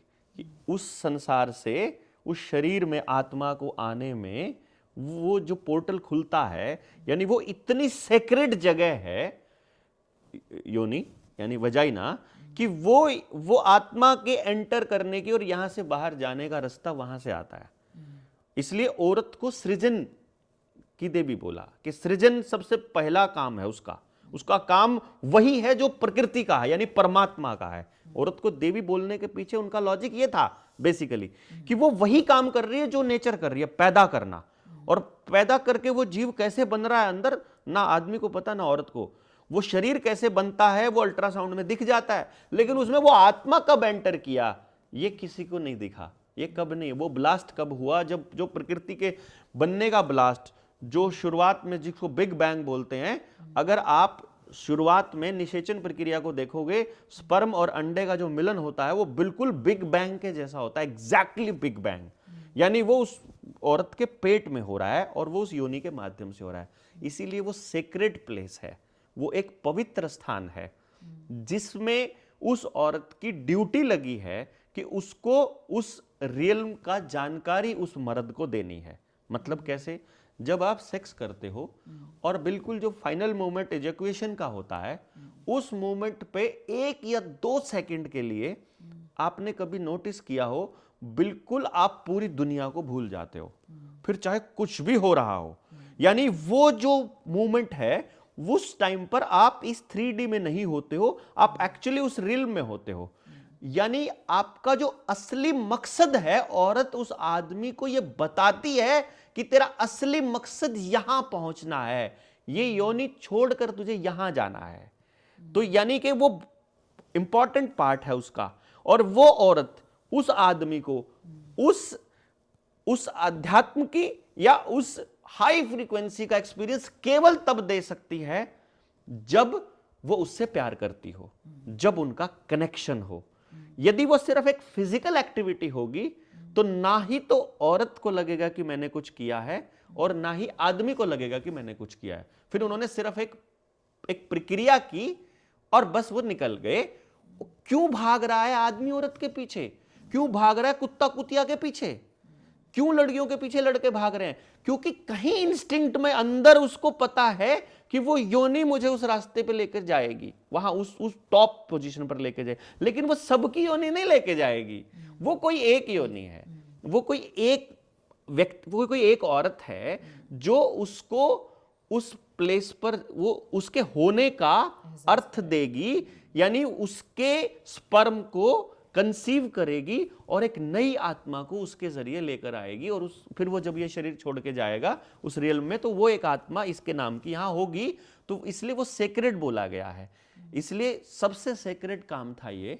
और इसको महिमा मंडित किया है पुराने लोगों ने, अजंता अलोरा की गुफाओं में बिल्कुल ओपन में हमारे ऋषियों ने सबको बताया है कि ये कोई गलत काम नहीं है, ये एक ऐसा काम है जो बेसिकली सिर्फ आदमी को औरत से नहीं जोड़ता है, ये एक्चुअली आत्मा को आत्मा से जोड़ता है। वहां गलती कर रहे हैं हम, इसको शरीर का काम मान करके सबसे बड़ी गलती कर रहे हैं। तो शादी से पहले यदि आप किसी ऐसे व्यक्ति से संबंध स्थापित कर रहे हो जहां आपका आत्मा का संबंध है और आप उसको सेक्रेड मानते हो, तो कोई गलत नहीं है। और जब वो आत्मा का संबंध होगा तो आपकी शादी फिर आप जिंदगी में कभी किसी से कर ही नहीं पाओगे, फिर आप वो संबंध किसी से बना ही नहीं पाओगे यदि आपने वो पवित्र संबंध बना लिया तो। इसीलिए हमारे बुजुर्गों ने कुछ लोगों को ये बातें, जैसे मान लो मुझे इन बातों को बताने का थोड़ा सा सेंस आया, थोड़ी सी शब्दावली मिली, मुझे भी पूरा नहीं बताना आता, हो सकता है यहाँ कंट्रोवर्सी में कुछ भी बोलने लोग, मुझे पूरा बताना नहीं आ रहा, लेकिन मुझे वो दिखता है तो मैं उस चीज को एक प्रकाश पुंज और फिर वो शब्दावली हो जाएगी, ज्यादा बड़ा हो जाएगा, वो गलत हो जाएगा। तो प्रैक्टिकली जो हमें समझ में आ सके हमारे नौजवान बच्चों को, इस भाषा में बोलने की मैं कोशिश कर रहा हूँ। जितना आपने बोला वो समझ आ रहा है, मतलब वो फील होती है, मुझे नहीं पता सबको होती है कि हाँ, नहीं होती हैं, तो पर होती है। तो वो जो बच्चा है, वो जो नौजवान बच्चा है, उसके अंदर जो एक भूख है उस परमात्मा से मिलने की, ये जो हाईएस्ट एनर्जी पे है ना, इससे ऊपर हाईएस्ट पे जाना है इसको, उस परमात्मा की जो हायर एनर्जी है। लोगों को ये नहीं पता है कि ये परमात्मा वाला जो आप बता रहे हो ना कॉन्सेप्ट, कि मुझे कहाँ पहुंचना है, लोगों के दिमाग में तो क्योंकि उसे खुद का नहीं पता ना मैं क्या हूँ। हाँ, उस सेक्स में एंजॉय का मतलब क्या है, एक आनंद है जो उस सेक्स में आ रहा है, एक परम आनंद है। यानी जैसे आप मुझसे पूछेंगे, मेरे साथी हैं कुछ 150-200 लोग हैं मेरी टीम में, हमारे पूरे इंडिया में, जो कनेक्टेड है। कनेक्टेड मतलब जो डायरेक्ट उस फ्रीक्वेंसी को कनेक्ट हो सकते हैं कभी भी, किसी टाइम भी। एक नहीं हो, इसलिए मैं अब खुल के बोलने लगा क्योंकि मेरी टीम में इतने सारे लोग हैं, मेरे साथी हैं, तो वो अपना एक्सपीरियंस बता सकते हैं आपको। अब मैं ये नहीं कहूँगा कि मैं कोई नाटक नौटंकी कर रहा हूँ, क्योंकि मुझे फील हुआ 2018 में, और मैं तब निकला ये काम करने, क्योंकि मुझे आदेश होता था कि मुझे घंटी बजती है मेरे सिर में कि तुमको ये बोलना है, तुमको ये बोलना है। मुझे होता हुआ दिखाई दे रहा होता है, मैं बोल देता हूँ, कोई रिसर्च कुछ नहीं, रिजल्ट बाद में आते हैं, रिसर्च बाद में आती है। इसीलिए मेरे को लोगों ने शुरू में मेंटल बोला कि ये पागल है, इसका कुछ यकीन नहीं करना। अब उनको लग रहा है कि यार ये जो बोल रहा था तो सब हो रहा है। अब जो ये बातें मैं जो बोल रहा हूँ, जब मैं अपने साथियों से बोला, मैंने एक ऐसे बिठाया, मैंने जितने लोग कनेक्ट हुए तो मैंने ऐसे बिठाया, मैंने उनसे पूछा एक बात बताओ, कैसा लगा तुमको वो कनेक्शन फील करके उस हायर सेल्फ से या इनर सेल्फ से? आप उसको इनर सेल्फ बोल लो, आप उसको हायर सेल्फ बोल लो। हायर बोलते हैं थोड़ा ऊंचा फील होता है कि ऊंचा जा रहे हैं, इनर बोलोगे तो यार अंदर झांकना है, वो सारी लाइनें आ जाएंगी, तो उस पे जा। तो मैंने जब उनसे पूछा कैसा लगा, बहुत आनंद, मजा आ गया, मैं क्या वापस आने का मन कर रहा था? बिल्कुल भी नहीं कर रहा था। तो मैं क्या क्या फील हुआ? बोला बस परम आनंद। मैंने कहा वैसा ही फील हुआ जैसा सेक्स करते हुए होता है? मैं उनसे एग्जैक्टली यही पूछता हूँ कि सेक्स करते हुए जो लास्ट मोमेंट है वैसा ही? हाँ हाँ बिल्कुल वही था। मैं कहा तुम्हें भी लगा कि 1 सेकंड का काम था? मेरा एक साथी था, वो लगभग 4 घंटे कनेक्टेड रहा, तो 4 घंटे में जब वो निकला वहाँ से उस अवस्था से, तो उसके बाद उसने कहा कि डॉक्टर साहब बस मेरे को ऐसे लगा और फिर मेरी आँख खुल गई। मैंने कहा तू 4 घंटे से पड़ा था वहाँ? 4 घंटे? कह तो भी मेरे को इतना मजा आ रहा है। तो मैंने कहा अब तुम्हें कोई औरत या कोई लड़की अट्रैक्ट कर पाएगी? बोला नहीं। मैं वो मजा तुझे यहाँ आ रहा है तो तुझे वहाँ नहीं आएगा ना कभी भी? नहीं। तो मैं किसका मतलब अगर वो परम आनंद यहाँ आ जाए तो जो औरत के होने का धर्म है फिर वो रह जाएगा, सृष्टि का निर्माण। फिर औरत भोग की वस्तु नहीं बचेगी, फिर केवल वो जनन का काम करेगी और जननी के तौर पे देवी के रूप में स्थापित हम उसे आराम से अपने घर में माता के रूप में कर सकते हैं। और चूंकि ये औरतें बाहर जा करके जब वो काम करती हैं तो उनको अपना जीवन यापन या अपने परिवार को चलाने के लिए ढेर सारे कॉम्प्रोमाइज़ेस करने पड़ते हैं, और वो जो भोग विलासिता के जो लालची कुत्ते हैं वो उसके शरीर को नोचने के लिए बैठे होते हैं। और ये बात हमारे पुरखों को पता थी, इसलिए उन्होंने लड़कियों के काम करने पर रोक लगाई थी कि इनको किसी के अंडर काम नहीं करना है, ये हायर सेल्फ हैं, ये बड़ी चीज है, किसी के नीचे इनको काम कराओगे, इससे बड़ी दुर्गति, इससे बड़ी बेइज्जती औरत की हो नहीं सकती है। लेकिन ऐसा समझा तो नहीं गया कभी भी। समझा इसलिए नहीं गया क्योंकि कोई एक्सप्लेन नहीं कर पाया उनको, उनके पुरखों ने बताया। जैसे हम लोग कई बार घर में नियम बना देते हैं बिना ही समझे और बिना ही समझाए। हम दोनों को, जैसे आप दोनों को लगता है कि ये काम है, हम कई बार जाते हैं ना आश्रम में या किसी से मिलने जाते हैं, मैं अपने साथी होते हैं तो वो कई बार वो मतलब सम्मान में कई बार वो पैरों की तरफ हाथ करने में, कहा नहीं करना, तुमने पैरों की तरफ हाथ नहीं करना। क्यों नहीं करना? मैंने कहा देखो तुम करते हो सम्मान पूर्वक, लेकिन जो नया आदमी आएगा ना वो सोचेगा कि सब नहीं करना होता है पैरों की तरफ, वो अंदर से भाव नहीं आते। फिर आप बच्चे को, छोटे से बच्चे को कह दो जय करो, शिव जी की जय करो, अरे उसको नहीं मालूम है यार वो क्या है। जिस दिन उसको समझ में आएगा वो अपने आप वहां लंबा लेट हो जाएगा कि यहाँ लंबा लेट क्यों होना है, कि यहाँ जो ऊर्जा है वो लेनी है उसको, इसलिए पाइनियल ग्लैंड ऊपर करनी है तो आपको गर्दन झुकानी पड़ेगी। अगर ऊपर से ऊर्जा लेनी है तो आपको ऐसे होना पड़ेगा। ये एक्चुअली उनको नहीं बताया गया कि हाथ जोड़ना क्यों, ऐसे क्यों करना है, झुकना क्यों है, दंडवत प्रणाम क्यों करना है।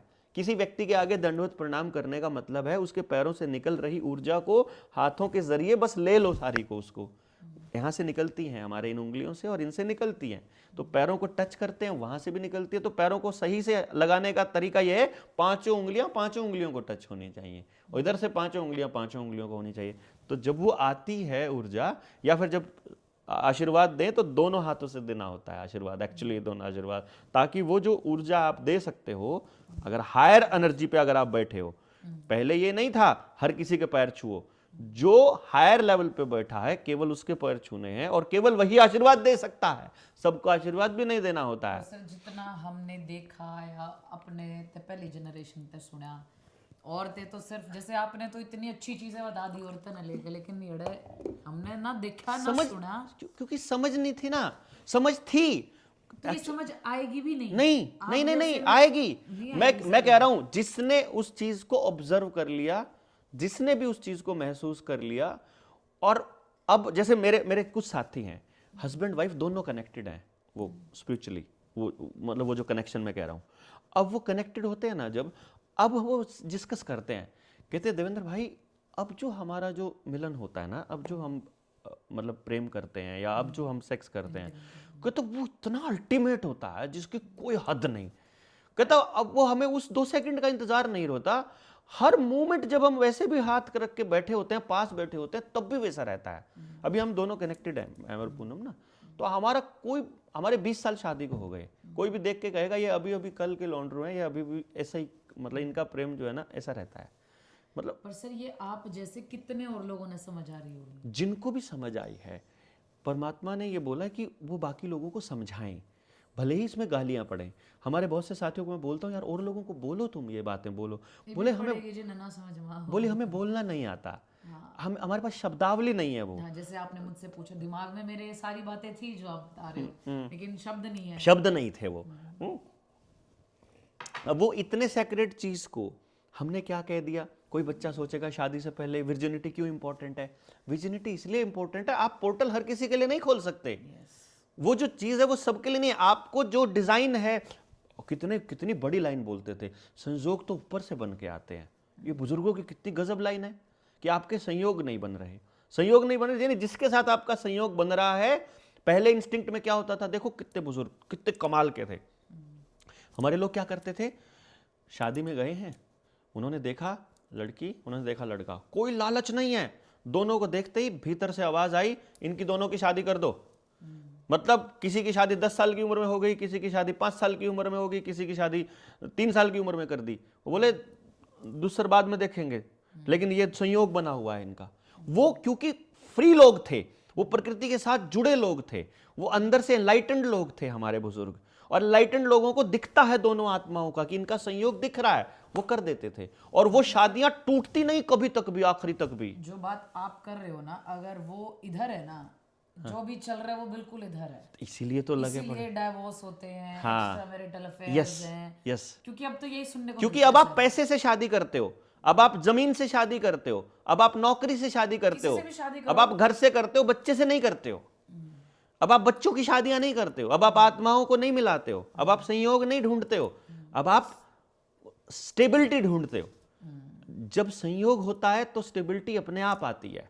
वो दुखी, देखो वो मैं एग्जाम्पल दिया था मैंने, मैं देता भी हूँ पहले। अभी नीता अंबानी मुकेश से नाराज है बेचारी कि उसको उसका फेवरेट जहाज गिफ्ट नहीं किया, दूसरा मॉडल गिफ्ट किया है। मतलब जो आदमी के पास दुनिया की अकूत संपत्ति, उसकी पत्नी भी उससे खुश नहीं है। इसका मतलब देयर इज समथिंग जो पति पत्नी के बीच चाहिए, and that is not money, that is not physical. ये पत्नी मेरी बाहर बैठी है, पूछ लेना, मुंह दिखाई भी नहीं दिया आज तक जिंदगी में। एक बर्थडे नहीं मनाया हमने इसका, एक एनिवर्सरी हमने नहीं मनाई। मैं कहा एनिवर्सरी नहीं मनाऊंगा, पूरे 365 दिन मनाएंगे ना हम। जितनी देर साथ रहते हैं हर मोमेंट मनाएंगे ना। तुम चाहिए तो बोलो ना, क्या क्या चाहिए तुमको यार, एक थोड़ी बात है, वो एक दिन थोड़ी ना स्पेशल है। इस बार इन बातों में सर मैं कॉन्ट्राडिक्ट नहीं कर सकती क्योंकि मैं खुद ये चीजें ऑब्जर्व, हम दोनों खुद हैं। हाँ, तो देयर इज नथिंग कि भाई मुझे कहे कि तुमने मुझे आज तक कोई गिफ्ट नहीं दिया, ठीक है।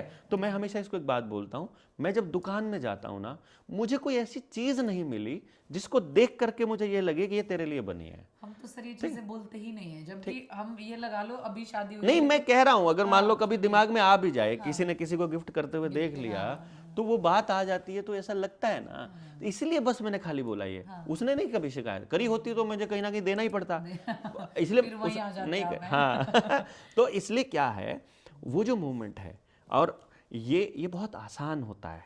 ये कारवां बात बताने से बढ़ता है। मैं आपके बीच यहाँ बोल क्यों रहा हूँ, मैं उन लोगों के लिए नहीं बोल रहा हूँ जो पैसे के पीछे भाग रहे हैं, मैं उन लोगों के लिए मैं उन लोगों के लिए बोल रहा हूँ कि बाय चांस कोई कनेक्टेड व्यक्ति अपनी ये वीडियो सुन ले और उसे पता चल जाए कि ऐसे लोगों का हुजूम है, तो वो भी आकर के जुड़े, ताकि उसको पता लगे कि भाई ऐसा पॉसिबल है, जो तुम्हें फील हो रहा है वो एक्चुअली फील करने वाले लोग इस धरती पर हैं, और कोई दिक्कत नहीं है आकर के मिलने में। तो वो लोग आकर के मिलते हैं, उनके भीतर का अहंकार अपने आप खत्म हो जाता है, लालच अपने आप खत्म हो जाता है, डर खत्म हो जाता है। लोग हमसे पूछते तुम्हें डर नहीं लगता है? अरे जिस चीज से डर लगता है ना, तुम लोगों को जिस चीज से डर, वो तो काम कई बार करके आ चुके हैं, मरना जीना तो हम कई बार कर चुके हैं, कोई दिक्कत नहीं है। फिर वो जो कनेक्शन है, वो हमें पता है कि एक्चुअल कनेक्शन क्या होता है, शरीर नहीं चाहिए उसके लिए। तो आपका किसी से बात करने के लिए, जैसे हम कुछ लोग ऐसे हैं जिनको बात करने के लिए बॉडी की या फोन की जरूरत नहीं पड़ती है, we talk to each other. इसीलिए हमारे बड़े बुजुर्गों को इन सब चीज़ों की ज़रूरतें नहीं पड़ती थी, वो क्योंकि वो सारे एनलाइटेंड लोग थे। और एनलाइटमेंट का तरीका है बहुत सिंपल सा तरीका, आर्टिफिशियली लाइट नहीं होनी चाहिए आपके आसपास, नंगे पैर होने चाहिए, और इंडिजीनियस पुराने देसी, ये नए वाली फसल नहीं, पुराने पेड़ों को कहीं ना कहीं टच होना चाहिए आपका, और जानवर। वो जनरेशन भी नहीं थी जो आप हमने देखी, हमने सुनी। मैंने लगा ये उससे भी बहुत पहले लोग थे। हाँ, क्योंकि मैंने नहीं लगता, क्योंकि मेरे दादाजी एनलाइटेंड पर्सन थे।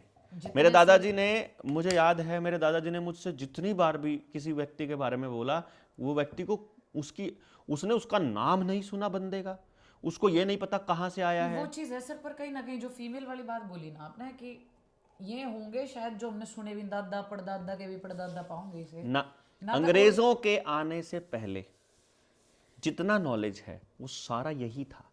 जो सर जो बनारस हिंदू के बारे में कह रही हूँ मैं, औरतें तो मैंने हमेशा बड़े बुजुर्गों तभी सुनी है, ये घर में घूंघट में और काम तई है, बस बच्चे पैदा करने तई। वो इसलिए है क्योंकि उन लोगों को, ये देखो ये लाइन आपने बहुत गजब बोली है, वो घर में घूंघट में और बच्चे पैदा करने के लिए हैं, बस एक्चुअली ये इसी के लिए हैं वो। अगर मेरी पुरानी बातों को जो मैंने अभी बोला है अगर उसको देखो तो एक्चुअली वो इसी के लिए हैं। घर में काम, पहली बात, औरत कभी किसी बाहर मर्द के आदमी के बाहर के लिए नहीं काम करी ना। आप सोचो, वो लड़की जिसको घर में खाना बनाने में दिक्कत होती है और घर के काम को वो बेइज्जती फील करती है, वही एयर होस्टेस बन के 300 लोगों के आगे प्लेट उठाए घूमती है सेल्स में। आदमी भी कर सकता है, मैं आदमी तो करेगा ही, आदमी करते तो आदमी की जात तो किसी लायक है नहीं। उन लोगों ने जिस रॉकफेलर, रॉथस्चाइल्ड और इस फैमिली की मैं बात करता हूं, उनको पता है कि औरत इतनी सेक्रेड है, उनको पता है कि औरत इतनी स्पेशल है, इसीलिए इनको बर्बाद करने के लिए औरत को घर से बाहर निकालना आवश्यक है। और ये बराबरी का लेवल, औरत इतने लेवल पर रखी है हमारे लोगों ने। मैनेजर होता है जो घर में बैठा बैठा सब मैनेज करता है। आपने बेशक आपके बुजुर्गों ने ये बोला हो कि औरत सिर्फ घर में काम करने के लिए है और बच्चे पैदा करने के लिए, लेकिन बाहर से पैसा कमा के जितना ला के आता था सारा उसके हाथ में देता था। नहीं देता हो तो बताओ, आपके दादा दादी पुराने माँ बाप। पता नहीं सर मैं कौन से दादा दादी मेरे घर में तो ये था कि सारा पैसा मेरी दादी के पास है, सर रुपया दे दो आप। सारा पैसा मेरी माँ के पास है, ठीक है सारी पावर मेरी माँ के पास है, सारी पावर। कौन सी पावर? मैं समझ गई, पर जैसे सर आपने नु बोला ना कि आदमी मर्द तो कुछ, आपने शायद लाइन बोली अभी, वो तो कुछ है ही नहीं, समथिंग जो लो फ्रीक्वेंसी का प्राणी है औरत से बहुत। तो जब इतनी आप देवी बता रहे हो औरतों ने है देवी हमने माननी चाहिए औरतें, तो लोग ये तो चलो अभी बोल रहे हो आपकी अभी ये औरतें बाहर काम करना शुरू करगी, जो काम घर में करना है जो वो ही नौकरानी, मतलब नौकरी अगर हम बाहर जॉब कर रहे हैं और वो नौकर है, घर में तो घर में तो प्रेम वश कर रहे हैं। लेकिन ये कभी शो तो नहीं हुआ है ना, हमने कभी देखा नहीं सुना नहीं, हमने तो औरतें मतलब देखो मेड। ये एक आदमी की एक प्रॉब्लम रहती है, मैं आपको बताता हूँ। आदमी और औरत में दोनों में बड़ा फर्क रहता है। आदमी चलता है आंखों से और औरत चलती है कानों से। कैसे? इसका मतलब समझ आया? कैसे नहीं?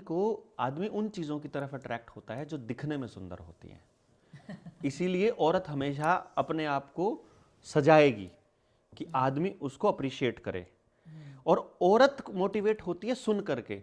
आदमी उसको कितना ही प्यार जता ले, जब तक जबान से ना बोल दे कि तुम बहुत प्यारी लग रही हो, खाना चाहे ऐसे चाट चाट के खा जाए, उसको शांति नहीं पड़ेगी जब तक ये नहीं बोलेगा वो कि खाना आज बहुत अच्छा बनाया है।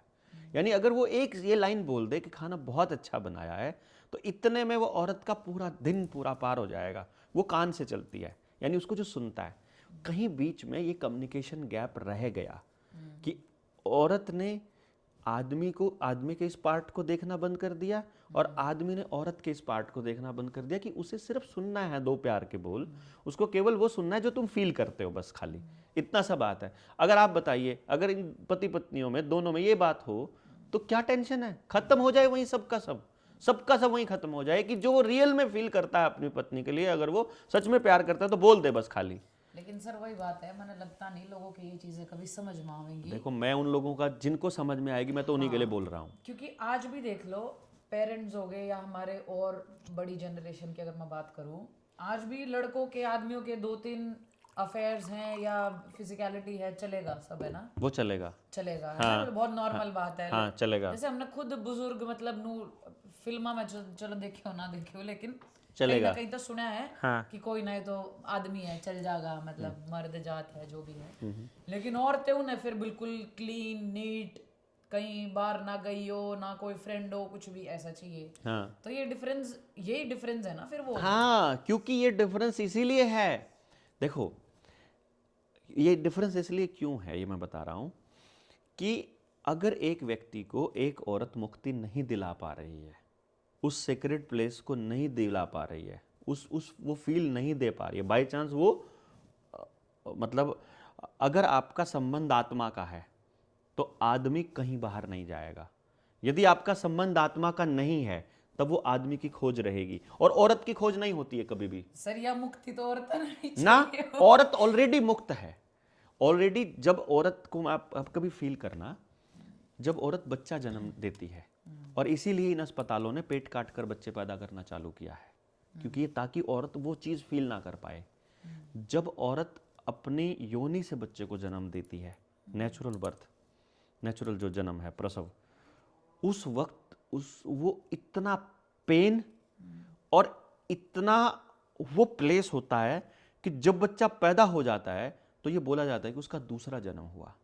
तब वो प्लेस देख के आती है, वो जो अल्टीमेट हैप्पीनेस वाला जो प्लेस है, जो सबसे हाईएस्ट फ्रीक्वेंसी वाला प्लेस है, जो दूसरा जो परमात्मा वाला प्लेस है, वो देख के आती है उस टाइम पर। इसीलिए वो उस बच्चे से इतना प्यार करती है कि वो उसके लिए मर सकती है। वो इसीलिए जब उसे अपनी छाती से दूध पिलाती है, वो हर मूवमेंट उस बच्चे के लिए जब भी करती है, वो वही चीज फील करती है। माँ का जो प्रेम है इसीलिए परमात्मा के प्रेम के बराबर माना गया है, क्योंकि वो उसको परमात्मा मानकर ही बच्चे की परवरिश कर रही होती है, क्योंकि उसको देख चुकी होती है। सर ये इतने कैजुअल डिफरेंस सिर्फ लड़कों के लिए क्यों है? वो इसलिए है क्योंकि औरत बिना आदमी के अपने आप उस प्लेस तक पहुंच सकती है, लेकिन आदमी बिना औरत के वहां नहीं जा सकता। पर औधा तो आज भी ये चीज आप समझ रहे हो इसलिए बोल रहे हो, लेकिन औधा तो आज भी आदमियों का बड़ा है। नहीं है, सिर्फ कंट्रोल करने की कोशिश कर रहा है आदमी। और जहां औरत कनेक्टेड नहीं है वहां औरत भी कंट्रोल करने की पूरी कोशिश कर रही है बराबर में। और वो कंट्रोल करने की कोशिश इसलिए कर रहा है क्योंकि उसे लग रहा है कि इस कंट्रोल करने से मुझे वो प्राप्ति हो जाए। असल तो टारगेट वही है हर किसी का। आप देखो, आप कितना ही पैसा, कितनी गाड़ियां, कुछ भी सिर्फ 2-4 चीजों के लिए कमाते हो, रिस्पेक्ट, अनकंडीशनल एक्सेप्टेंस और हैप्पीनेस, और सामाजिक होने के लिए, यानी मैं वहां बैठने लायक हो जाऊं। सिर्फ इसी चीज के लिए सारा कर रहे हो। हर कोई इसी चीज के लिए कर रहा है। आदमी अपने आप को भूलकर दूसरे के हिसाब से चलने की दिशा में काम करने लग गया। ये उसकी सबसे बड़ी गलती हो गई और इसीलिए उसको कंट्रोल करने वाला ड्रामा करना पड़ रहा है। ये सारा नोट, जैसे हम शादी वाली चीज़ों पे बात कर ही रहे हैं, तो और जितनी भी बात आपने की मैं उन तक कनेक्ट भी कर पा रही हूँ, मैं तो कर पा रही हूँ एटलीस्ट। चलो एक मिल जाम ना नहीं बोलो है कि भाई का मैं मन में गड़ंत नहीं बात बोल रहा। हाँ, नहीं, लेकिन आप ये बताओ कि लड़की के लिए, मैं लड़की हूँ इसलिए लड़की के पॉइंट ऑफ व्यू से बात कर रही हूँ, शादी और बच्चा करना इम्पोर्टेंट है, मतलब बहुत ज़्यादा ज़रूरी है। जैसे कई लोग हैं नहीं करना चाहते अपनी लाइफ में उसी तरीके से, बेशक वो स्पिरिचुअल हों लेकिन उन्हें जीनी लाइफ वैसे ही है कि फालतू दिमाग पे लोग, मतलब उन्हें या तो पॉजिटिव लोग नहीं मिल पाते, उनके माइंडसेट के लोग नहीं मिल पाते। तो इतना ज़रूरी है कि शादी और बच्चा होना ज़रूरी है लड़की की लाइफ में? देखो, शादी किसी बड़े बुजुर्ग ने कभी किसी टाइम पर क्यों कहा होगा कि हमें शादी करनी चाहिए? इसके 3-4, 2-4, 5 कुछ कारण रहे होंगे। मुझे जो नजर आए, मुझे जो दिखाई दिए, मुझे जो समझ आए, मैं उन पे बात करता हूँ। अगर हम ये मान लें कि जब तक शादी का इंस्टीट्यूशन शुरू नहीं हुआ है तो उस वक्त तक आदमी और औरत दोनों साथ रह रहे हैं। और आदमी, मैं एक चीज़ बताता हूँ, जो समझे हुए लोग होते हैं, जो जागे हुए लोग हैं और जो अवेकन लोग हैं, वो हर चीज़ में पैटर्न ढूंढते हैं। पैटर्न का मतलब क्या रहता है कि हमारा जो शरीर है वो पूरा का पूरा पैटर्न पे बनता है। मतलब हमारे जो उंगलियों के ऊपर ये निशान है, ये इसमें पैटर्न बनता है। हमारे आँख के अंदर एक पैटर्न बनता है। कान का एक पैटर्न है, हमारे सबके कान अलग अलग टाइप के होते हैं। नाक सबका बिल्कुल अलग होता है। आंखें, और ये पूरे फेस का जो पैटर्न है, जो फेस का पैटर्न है वही बॉडी का पैटर्न है। वहां से वो पैटर्न अंदाजा लगाता है। हाँ, स्किन पे भी, स्किन का भी, स्मेल का भी, हर चीज का पैटर्न अलग होता है। तो एक पैटर्न ऐसा होता है जो, क्योंकि आदमी चलता है आंख से, तो उसने 3 औरतें देखी, उनको वो, एक आदमी को जो औरत पसंद आएगी, दूसरा आदमी देखेगा उसको भी वही पसंद आएगी, तीसरा देखेगा उसको भी वही पसंद आएगी। अब एक औरत और पसंद करने वाले हो गए 10 मर्द। अब या तो वो समाज के अंदर जूत बजवाएगी या वो उस औरत का सत्यानाश कर देंगे। तो इंस्टीट्यूशन बनाया कि नहीं भाई, ये नहीं, हम दोनों को उस रियल में जाने के लिए, कनेक्ट होने के लिए, अपनी हायर एनर्जी करने के लिए, उस हायर लेवल तक जाने के लिए, उस इनर को समझने के लिए, उस परमात्मा से जुड़ने के लिए, मोक्ष की प्राप्ति के लिए आदमी औरत के बिना नहीं हो सकता और औरत बच्चा पैदा किए बिना नहीं हो सकती। दिक्कत यह है आदमी को वो, क्योंकि आदमी का यहां से जाना केवल तब ही माना जाएगा बेटर जब वो अपना एक अंश यहां छोड़ करके जाएगा। यानी एक बच्चा उसका यहां पर हो, लड़का लड़की से कोई फर्क नहीं पड़ता, इससे कोई मतलब नहीं है। लेकिन वो जब यहां से निकले, क्योंकि उसके लिए स्पेस वो यहीं से चढ़ के जाता है। ऐसे कैसे होता है आदमी का, मीन्स हमको ऐसे फ्रीक्वेंसी को रेज करना है। जो अगर पिछले वाली बात को मैं कनेक्ट करूं तो ऐसे रेज करना है। मान लो बाई चांस आदमी ने इस जीवन में कुछ गलत काम कर दिए, अब इसे दोबारा जन्म लेना पड़ेगा, तो यहां मरना पड़ेगा, तो वो अपना एक अंश यहां छोड़कर जाएगा इसी घर में, ताकि वो उसके किए हुए को आगे बढ़ा ले, कम से कम वो तो आगे चला जाए, और वो वहीं जाएगा। गधा बने कि कुत्ता बने वो डिपेंड करता है, उस फ्रीक्वेंसी पे जाएगा। अब वो यहां से जब वो आदमी यहां पहुंच गया है तो उसका अगले लेवल में जाने का रास्ता उसका अगला वंश होगा। इसलिए वंश पर इतना ज्यादा फोकस किया गया ना। बढ़ाती तो औरत भी है ना वंश, तो लड़की पैदा होगी वो भी बढ़ाती है, ऐसा कोई सही नहीं होता, पर उसने सोचा कि शायद आदमी की आत्मा आदमी में आती होगी, औरत की आत्मा औरत में आती होगी, इसलिए वो लड़कियों को मतलब औरत को लड़की पसंद है, आदमी को भाई हो जाए। बट अल्टीमेटली क्या है, वो बस एक बीज आए, कोई भी आए, एक बीज यहाँ रह जाए और वो वहां से निकल ले। तो औरत उस पॉइंट पे तब पहुंचेगी जब वो बच्चे को पैदा करेगी, और वो भी कुदरती तरीके से, सी सेक्शन से नहीं, पेट काट के नहीं, नॉर्मल ही प्रसव रहेगा तभी। डिलीवरी तो समान की होती है, डिलीवरी तो समान, डिलीवरी बॉय तो दूसरे हैं। औरत डिलीवरी नहीं करती है, वो प्रसव करती है, वो बच्चे को जन्म देती है। ये शब्द हमारी जबान पे जानबूझ के इन्होंने चढ़ाया। तो वो जो लेडी है जो बच्चा पैदा कर रही है, उसको तो बच्चा पैदा करके ही मुक्ति मिलेगी। अब वो शादी करके बच्चा पैदा कर ले या बिना शादी किए बच्चा पैदा कर ले, उसको बच्चा पैदा करने के बाद ही मुक्ति मिलनी है, नहीं तो उसे फिर से यही जन्म लेना पड़ेगा, फिर से उसको उस एक्टिविटी में आना ही पड़ेगा। मान लो उसने कोई बुरा काम नहीं किया और बच्चा भी पैदा नहीं किया, तो उसे दोबारा जन्म लेके यहीं आकर के फिर बच्चा पैदा करके फिर, यानी अगले स्टेप पर जाने के लिए उसका बच्चा पैदा करना अनिवार्य है। अब मैं नहीं कहता आपको नहीं करना, मत करिए, आप फिर पैदा होके फिर करना, तब आपको याद नहीं रहेगा कि मैं ही वो हूं। इट इज नॉट कि आपको वो स्टेप के बाद, जैसे कि इस सीढ़ी के बाद ही अगली सीढ़ी पर जा पाओगे, और ऐसी सीढ़ी नहीं है कि जंप मार के आगे चले जाओगे। पर यो अगर कति ठप लोगो तो समझाना हो उन्हें, तो यू जन्म, आप इस अगले जन्म की बात कर रहे हो, आज का नहीं बेरा क्या होगा, कल का नहीं बेरा क्या होगा। मैं ठप लोगों की बात, मैं ठप लोगों के लिए ये पॉडकास्ट में मैंने ठप लोगों के लिए कोई बात अभी तक कही ही नहीं है। उन ठप लोगों के लिए, देखिए ठप लोगों के लिए मैं गांव में जाके ठप बातें भी करके आता हूँ, उनके लेवल पे समझा के आता हूँ। यहाँ पर जिस लेवल का आदमी मुझे चाहिए, मैं उसी के लिए बात कर रहा हूँ। जिसको बात समझ में आ रही होगी वो आके कनेक्ट हो जाएगा। और ये ऊर्जा हमको चाहिए ऐसे लोगों की, ताकि उन लोग, देखिए समझ का लेवल क्या रहता है, समझने का प्रोसेस क्या है।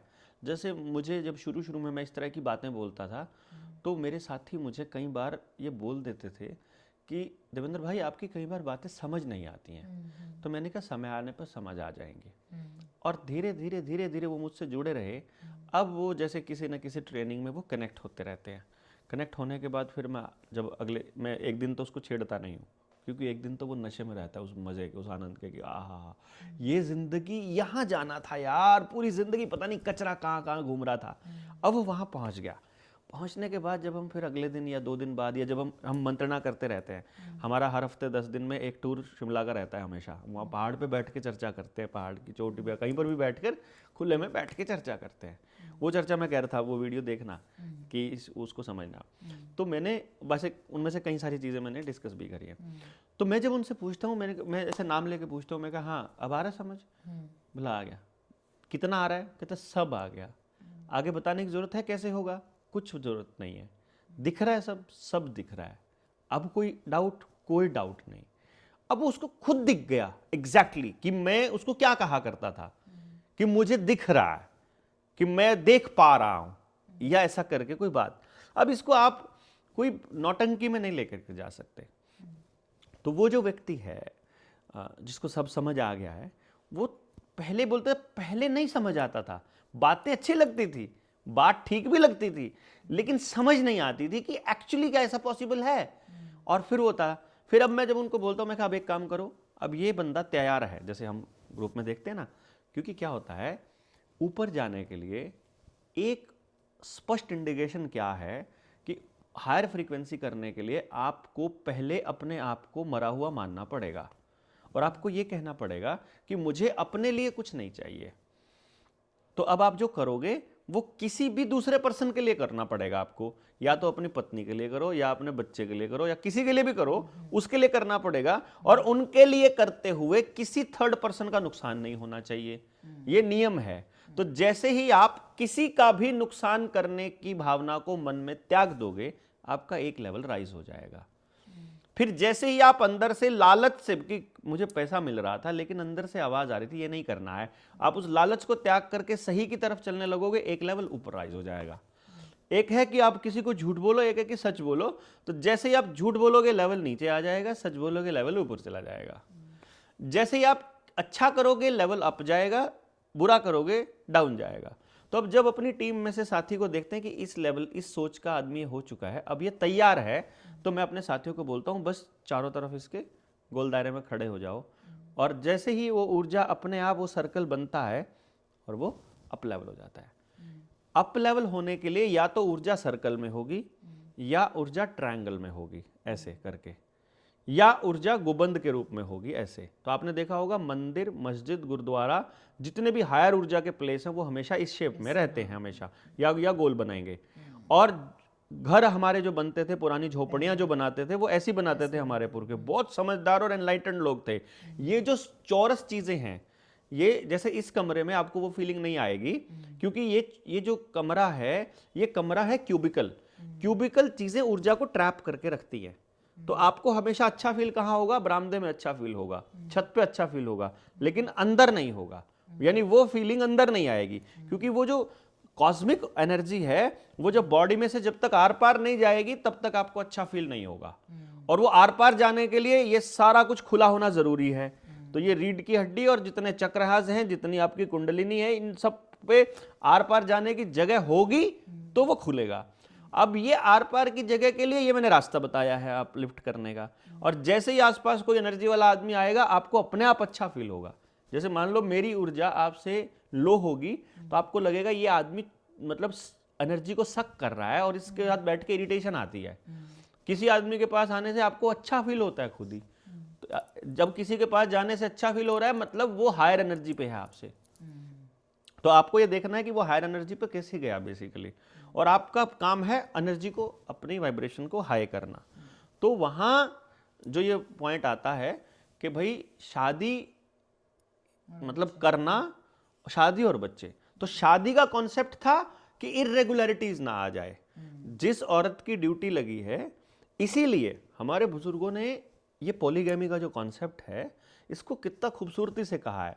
उन्होंने ये कहा है कि एक औरत दो आदमियों को उस रिल्म का आनंद नहीं दे सकती, क्योंकि औरत पूरी तरह से कनेक्टेड है। वो पोर्टल का ओपनिंग, और वो दो आदमियों के लिए ओपन नहीं कर सकती उसको। इसीलिए औरत को कभी भी एक्सेप्ट नहीं किया गया दूसरे मर्द के साथ जाना।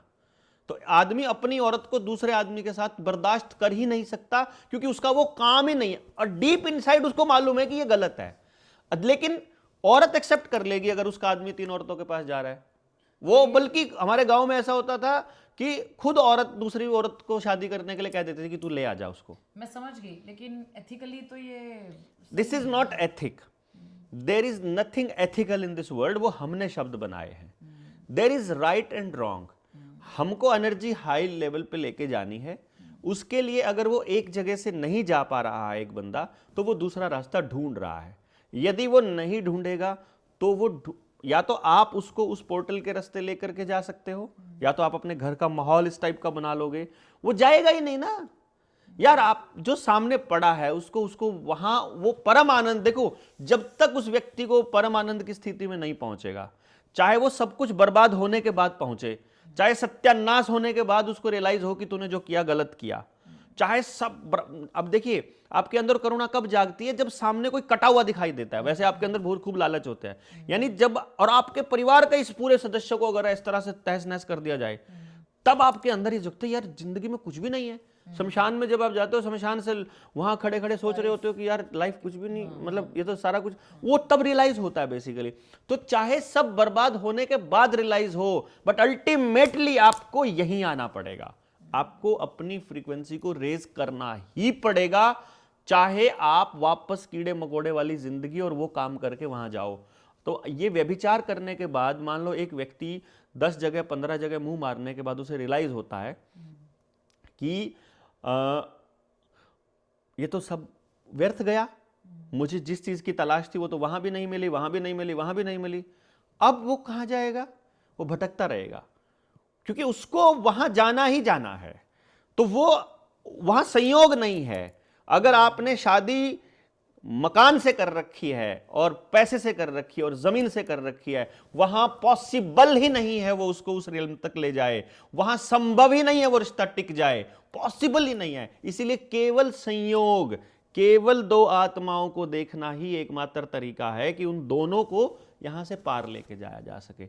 अदरवाइज वो दोनों नरक की जिंदगी जिएंगे, दूसरे जानवरों जैसा काम करेंगे जो वो काम करते हैं। एक ही सिक्के के दो पहलू हैं। हाँ, वो वापस वहीं आएंगे। बस समझण का फर्क है। हाँ, अब मेरे समझ में आ गई, मान लो मैं कह भी दूं कि हाँ, ठीक है, जैसे आपने बताया कि लड़के क्यों 2-3 कर रहे हैं, क्यों वहां तक नहीं पहुंच और रहे। औरत की देखो, एक और लाइन बोल देता हूं फिर आप बोलना। औरत की कमाल देखना आप, औरत चाहे 10 लोगों से संबंध बनाए, लेकिन वो एक वक्त में 10 लोगों से नहीं बनाती है, वैश्या के अलावा, जिसका काम ही अपने शरीर को सौंप के होता है। औरत एक व्यक्ति से उसको नहीं वो फील आ रहा है, उसको छोड़ने के बाद ही दूसरे आदमी के लिए अवेलेबल होगी। आजकल तो सर हर तरीके के लोग हैं। वो औरत रही नहीं ना फिर, मतलब वो ठीक है, लेकिन वो क्योंकि वो सारा जेनेटिकली मॉडिफाइड औरतें हैं, रह गई हैं, सारा जीन खाती हैं सारा। लेकिन ये चीज वैसे सही में समझने वाली है कि समझ आ गई तो बात ही खत्म हो जाएगी। जिस पॉइंट ऑफ व्यू था आपने बताया, हाँ, अगर उसने समझो तो ये बहुत नॉर्मल खत्म। ठीक है। लेकिन अगर आज के टाइम पे जो लोग समझ पा रहे हैं, जितना देख पा रहे हैं, उनके लिए वो एक्स्ट्रा मैरिटल अफेयर्स और शादी दिखावटी वाली या डाइवोर्स, ये चीजें रह गई हैं ज्यादा। वो शब्द कुछ नहीं है। हाँ। वो तो एक खाली आदमी ने अपनी व्यवस्था को चलाने के लिए एक कुछ नियम और कुछ शब्द बना लिए, अदरवाइज रियलिटी तो एक्चुअली यही है। किसी को समझ आए या ना, आप पुराने कोई शास्त्र उठा के देख लेना, वो यही बोलते मिलेंगे, बस उनकी शब्दावली अलग मिलेगी। नहीं, समझ का फर्क है। सेक्स ना आप एक पवित्र चीज मान सको या एक फन में ले सको, एंजॉयमेंट में। फन कहाँ है? फन तब होगा जब every movement is a fun, and when every movement is a fun तो एक्स्ट्रा मैरिटल हो ही नहीं सकता। लोगों को समझ भी तो आना चाहिए ना फन क्या है। इस चीज में फन क्या भाई है? बच्चा है, जैसे बच्चा, अब अपन कहते हैं कि बचपन बहुत अच्छा था। बचपन कैसे अच्छा था भाई?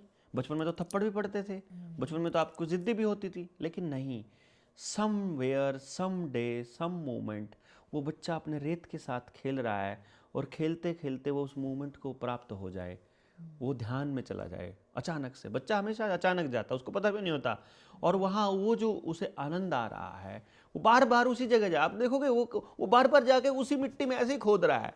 माँ कह रही है तुझे इस मिट्टी से क्या मिल रहा है? उसको वो मोमेंट की तलाश है जो उसे एक बार फील हुआ था उस मिट्टी में।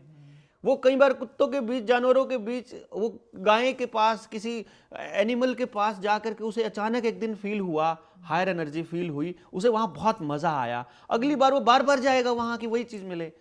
बच्चे को, किसी आदमी को किसी औरत के साथ एक सेकंड के लिए फील हुआ, वो बार बार औरतों के पास जाने की कोशिश कर रहा है। बेसिकली वो उस मोमेंट की तलाश में है कि मुझे वो मूवमेंट हर पल चाहिए, उसी मूवमेंट के, जो हायर एनर्जी का मूवमेंट है, वो जब तक भीतर नहीं जाएगा तब तक नहीं मिलेगा।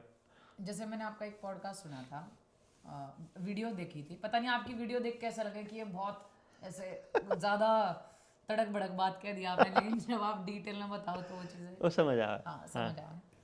आपने अनपढ़ बहू क्यों चाहिए?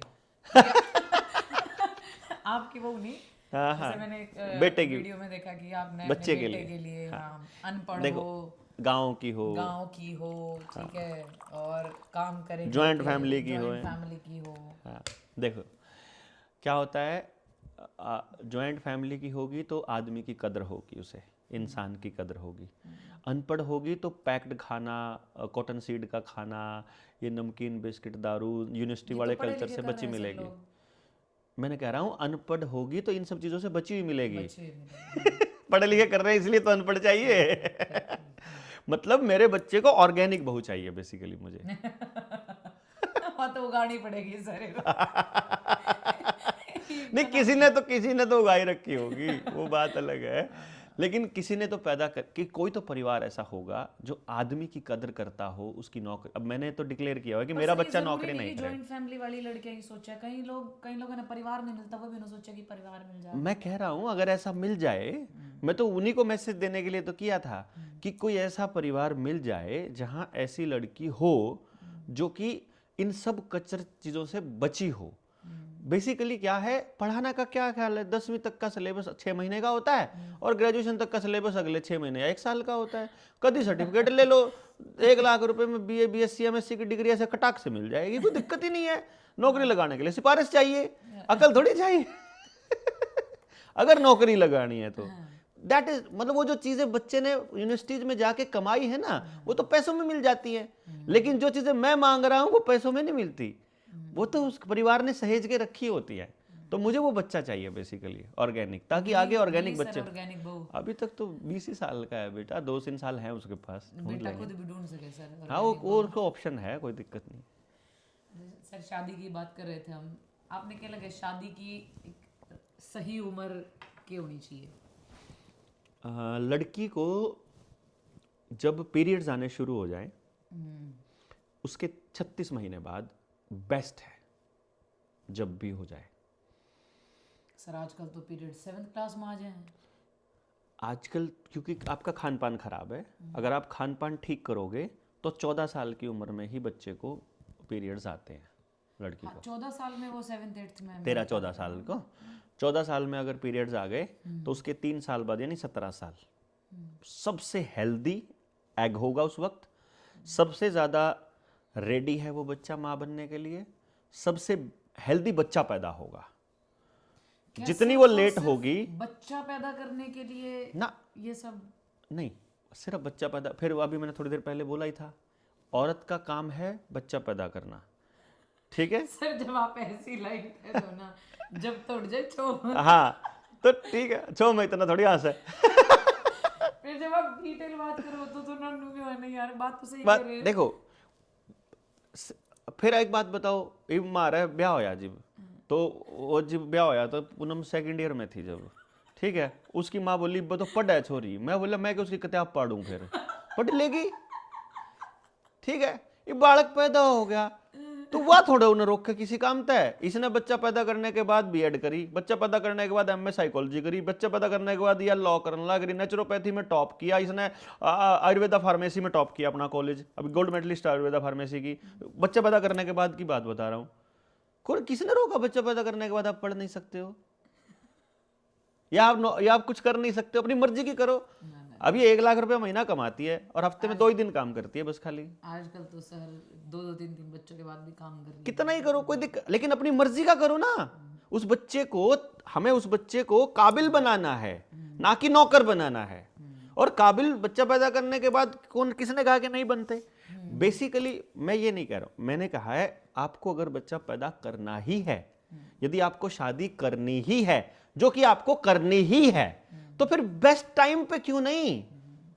और ये काम समाज का है कि हमको अपने बच्चों की शादियां बेस्ट टाइम पर करनी है, ताकि बस बेस्ट बच्चे आए, ताकि बेस्ट समाज बने। और उसके लिए हमको पूरे गांव को यह व्यवस्था करनी पड़ेगी कि किसी भी बच्चे के साथ, किसी भी बच्ची के साथ अन्याय ना हो इस दौरान। बस ये व्यवस्था करनी। में अभी बहुत साल लगेंगे, कितना ही लगो, माँ बाप ने भी मुझे नहीं पता कितना लगेगा, लेकिन मैं तो ये बताऊंगा आपके लिए सही क्या है। अब आज के माँ बाप तो हर चीज सोचे हैं कि, क्योंकि आज वही जैसे हम पहले बात कर रहे थे पॉडकास्ट से पहले भी, कि पहले के पेरेंट्स जो आया करते हैं देखा करते कि जमीन कितनी आया, सरकारी नौकरी नहीं लाग रहा है, अगर नहीं भी लाग रहा तो नहीं लाग रहा था भैया, खेती करे, इतने किले हैं, जो कुछ भी करता हो, जो परिवार के खानदानी परिवार थे वो सिर्फ खानदान देखा करते। मेरी छोटी सिस्टर की शादी जब हुई तो मेरा छोटे वाला बहनोई नौकरी पर नहीं था, सबसे छोटे वाला, और कुछ भी नहीं करता था और 12वीं पास ही था। तो मैंने मेरे दादाजी से पूछा कि जो बड़ी वाली बहनें हैं उनके तो जो हस्बैंड हैं वो तो नौकरी करने वाले हैं, इसको क्यों नहीं किया? क्योंकि कुछ लोगों ने ये कहा कि यार तो बिना उसके कर दी शादी। तो मेरे दादा ने एक बात बोली थी, देखो ऐसा है, आपको अगर किसी परिवार के बारे में जानना हो कि उस परिवार में अपनी बेटी देनी चाहिए कि नहीं देनी चाहिए, पड़ोस में या उसके गांव में अगर कोई जानकार हो उससे सिर्फ ये पूछो कि इस परिवार को कोई उधार भी दे सकता है कि नहीं, इमरजेंसी आ जाए तो कोई मदद कर सकता है कि नहीं, इस परिवार ने कितने लोगों के साथ कितना बिगाड़ा और किस मुद्दों पे बिगाड़ा और कैसा कैसा क्या है, ये नीयत कैसी है इनकी। तो पूरे गांव से रिपोर्ट ये है कि खानदानी लोग हैं। तो मतलब क्या हुआ कि भाई उन्होंने शादी कर दी, वो बाद में लड़का नौकरी भी लग गया। लेकिन जब करी तब नहीं था, ना जमीन थी ना बहुत प्रॉपर्टी थी, लेकिन मेरे दादा को पता था कि बच्ची को सही जगह पर रखना, तो क्या है तरीका। और वो चीज़ें ठीक है, समाज का, दुनिया का प्रभाव बच्चों पे होता है, वो बाद में शादी के बाद भी हो जाता है, वो दिमाग खराब हो जाता है। बिल्कुल लुप्त हो चुकी हैं चीजें, नहीं, बहुत कम लोग हैं सर। नहीं देखो, मैं अगर मैं आज एक बाप एक पिता, एक 20 साल के बच्चे का पिता यदि ऐसे बच्चों की डिमांड कर रहा हूँ और मुझे 4 आदमी बात को ठीक सुन भी रहे हैं, तो इसका मतलब है कल्चर उस तरफ चलेगी ना। हाँ, मैं बोल रही हूँ डिमांड आपने अभी अभी के लिए तो करनी पड़ रही है वो मैंने डिमांड सिर्फ पब्लिक में ये मैसेज देने के लिए किया है, वरना मैं ये बात नीचे नीचे भी कर सकता था। ये मैंने तो सिर्फ बताने के लिए किया है कि मैं बोल रहा हूँ और देखना मैं कल कोशिश करूंगा इसी तरह का बच्चा अपने घर में लाने की कोशिश करूंगा ना। फ्रीडम फिर भी बच्चे की होगी, मेरे बच्चे की।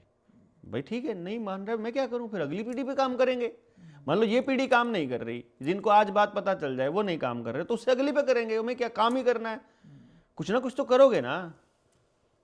या तो भोजन करोगे या नहीं करोगे। ना करना भी क्रिया है, करना भी क्रिया है। ठीक है, आपने मेरा अगला सवाल तो वैसे एक्स्ट्रा मैरिटल अफेयर और तलाक पे था, लेकिन आपने इससे पहले वाले सवाल में जवाब दे दिया, जरूरत ही नहीं पड़ेगी।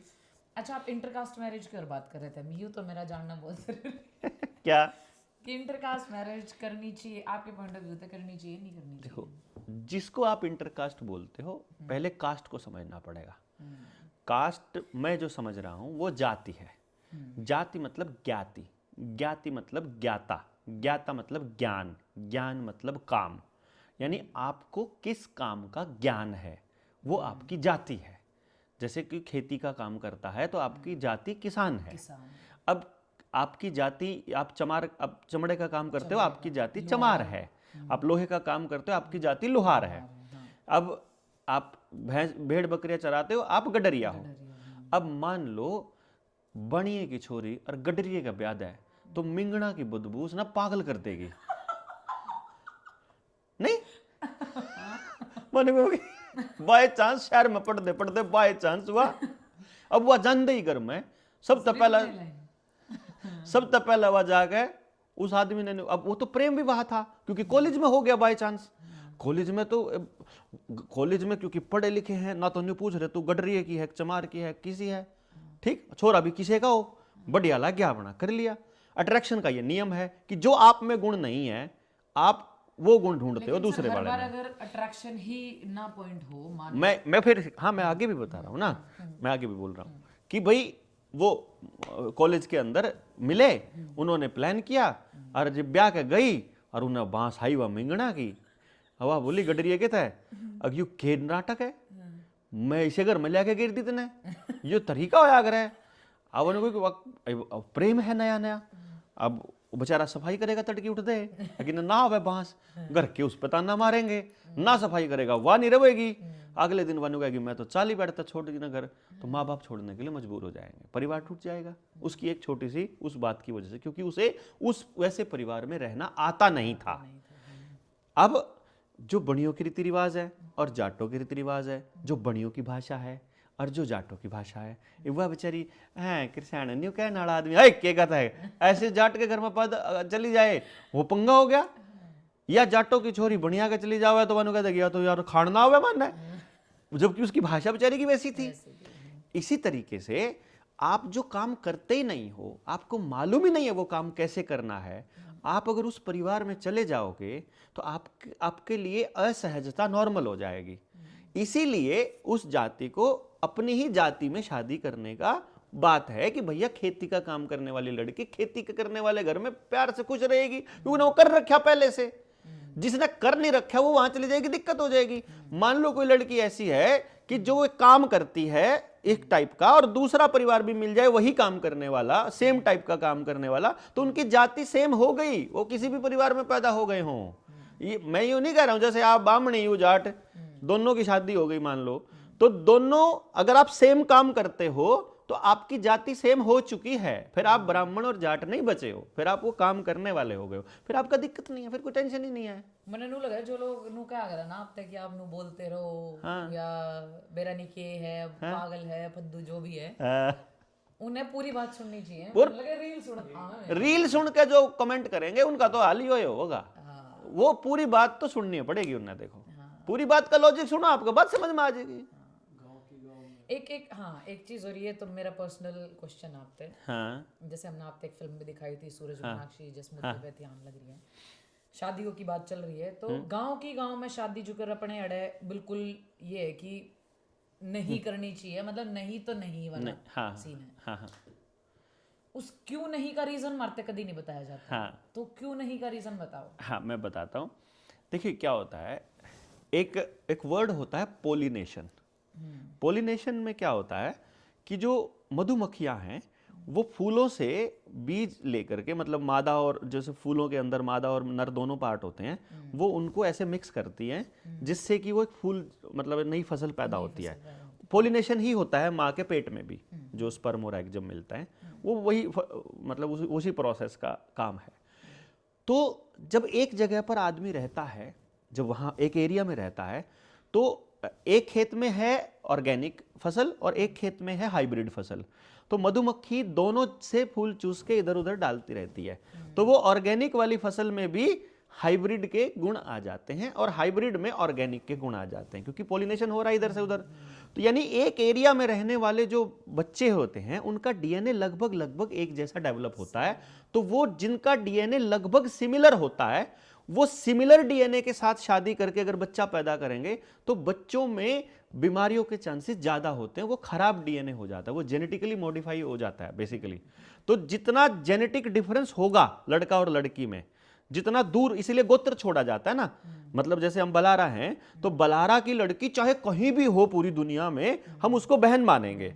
क्यों? क्योंकि वो एक डीएनए से आया हुआ है, सीन है। तो हमारे डीएनए बराबर हैं, वो बराबर डीएनए जैसे ही शादी करेगा तो बच्चे अपंग, बुजदिल, निकम्मे, कमजोर और खराब पैदा होंगे। तो इसीलिए दूर जितना होगा रिश्ता, डीएनए यानी कि आपका दादी का भी नेग छोड़ दिया, बाप नानी का भी, माँ का, दादी का और दादा का, ये 3 गोत्र छोड़े जाते थे ताकि ज्यादा से ज्यादा दूर का रिश्ता हो। और एक गांव के गांव में तो सारी जनरेशन जो है सेम टाइम पे पैदा हुई है, उन सेम खाना रहा है, वहीं आसपास की फसलों से खाया है, तो उनका जेनेटिकल ग्रोथ लगभग सेम हुआ है। तो वो बच्चे, उनकी जो नेक्स्ट जनरेशन होगी वो साइंटिफिकली बीमार पैदा होगी। अब ये देखो कितना मिसकम्युनिकेशन है अपने जगह पे, अपने फैमिलीज में। हाँ, ये चीज हमने फिल्म बनाई जब हमने पता थी हाँ, कि ये जेनेटिकल डिसऑर्डर आ जाएगा। डिसऑर्डर आ जाएगा। हाँ, ठीक है, ये डॉग्स में भी होगा सेम। हाँ, अगर हम बिल्कुल मेटिंग करा दे सेम ब्रीड थे।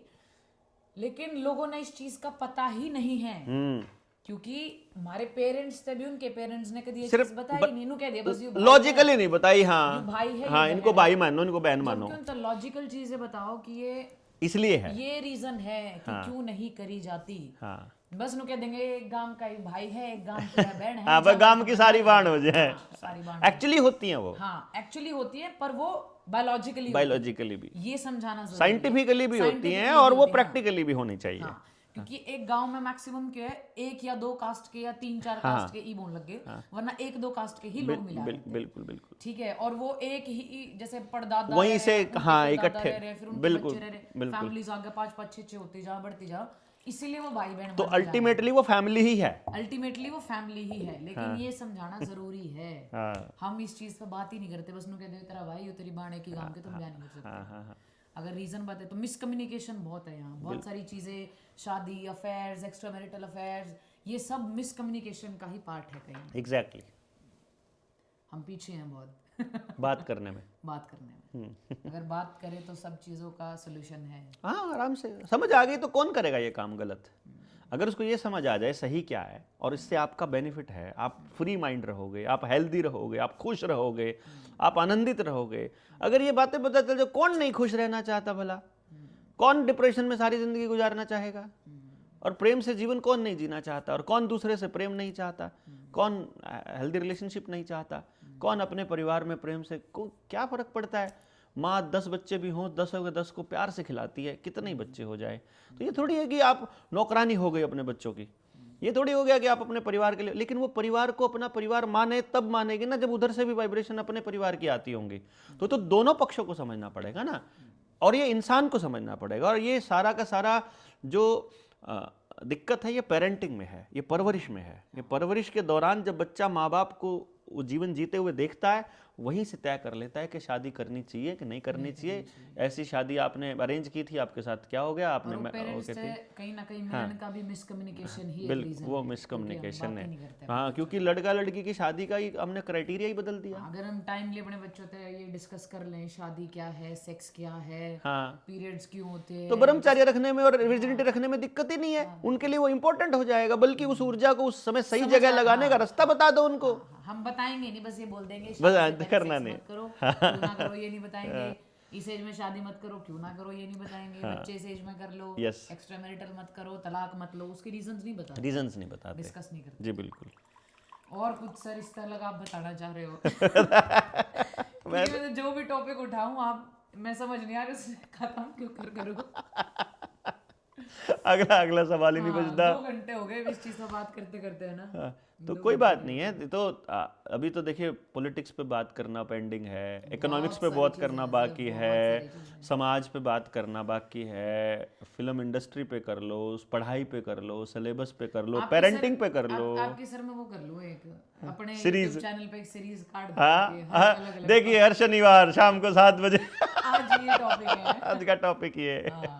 नहीं, अच्छा है, ये बहुत बढ़िया है। अगर आप अगर दर्शक कहते हैं तो फिर एक ही मुद्दा पकड़ो, हाँ, फिर वो बिल्कुल उसको गहराई तक ले जाओ, कोई दिक्कत ड्यूरेशन भी फिर 1 घंटे की होगी। नहीं एंड कर देते हैं। चलो भाई, आज की जितनी बातचीत थी ये भी कम थी। अब हमें इसको भी कंटिन्यू करने के लिए एक और पॉडकास्ट करना पड़ेगा। लेकिन नहीं, हम जहाँ हमारी वाइब्स मैच होती हैं, ज़रूरी नहीं हम सिर्फ पॉडकास्ट कर रहे हैं या आप कनेक्ट सिर्फ अपने पॉडकास्ट और व्यूज़ के लिए कर रहे हैं। हम सही में चाह रहे हैं कि ऐसे लोग हमारी पॉडकास्ट पर हमें जो आपने 4 चीज़ें बता सके, आपने अडेप्ट करनी है नहीं करनी है, आपकी समझ में आ रही है नहीं आ रही है, वो हर व्यक्ति पर अलग अलग तरीके से लागू करे।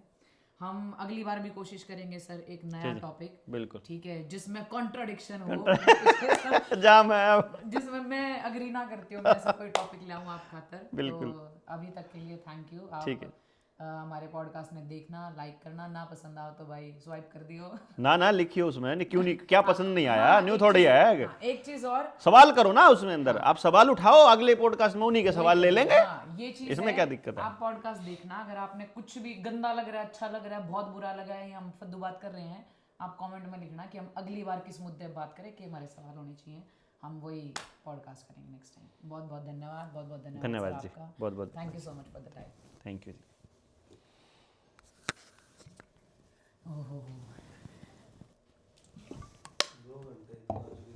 हम लोग आगे ऐसी बात कर देना, लोग ये क्या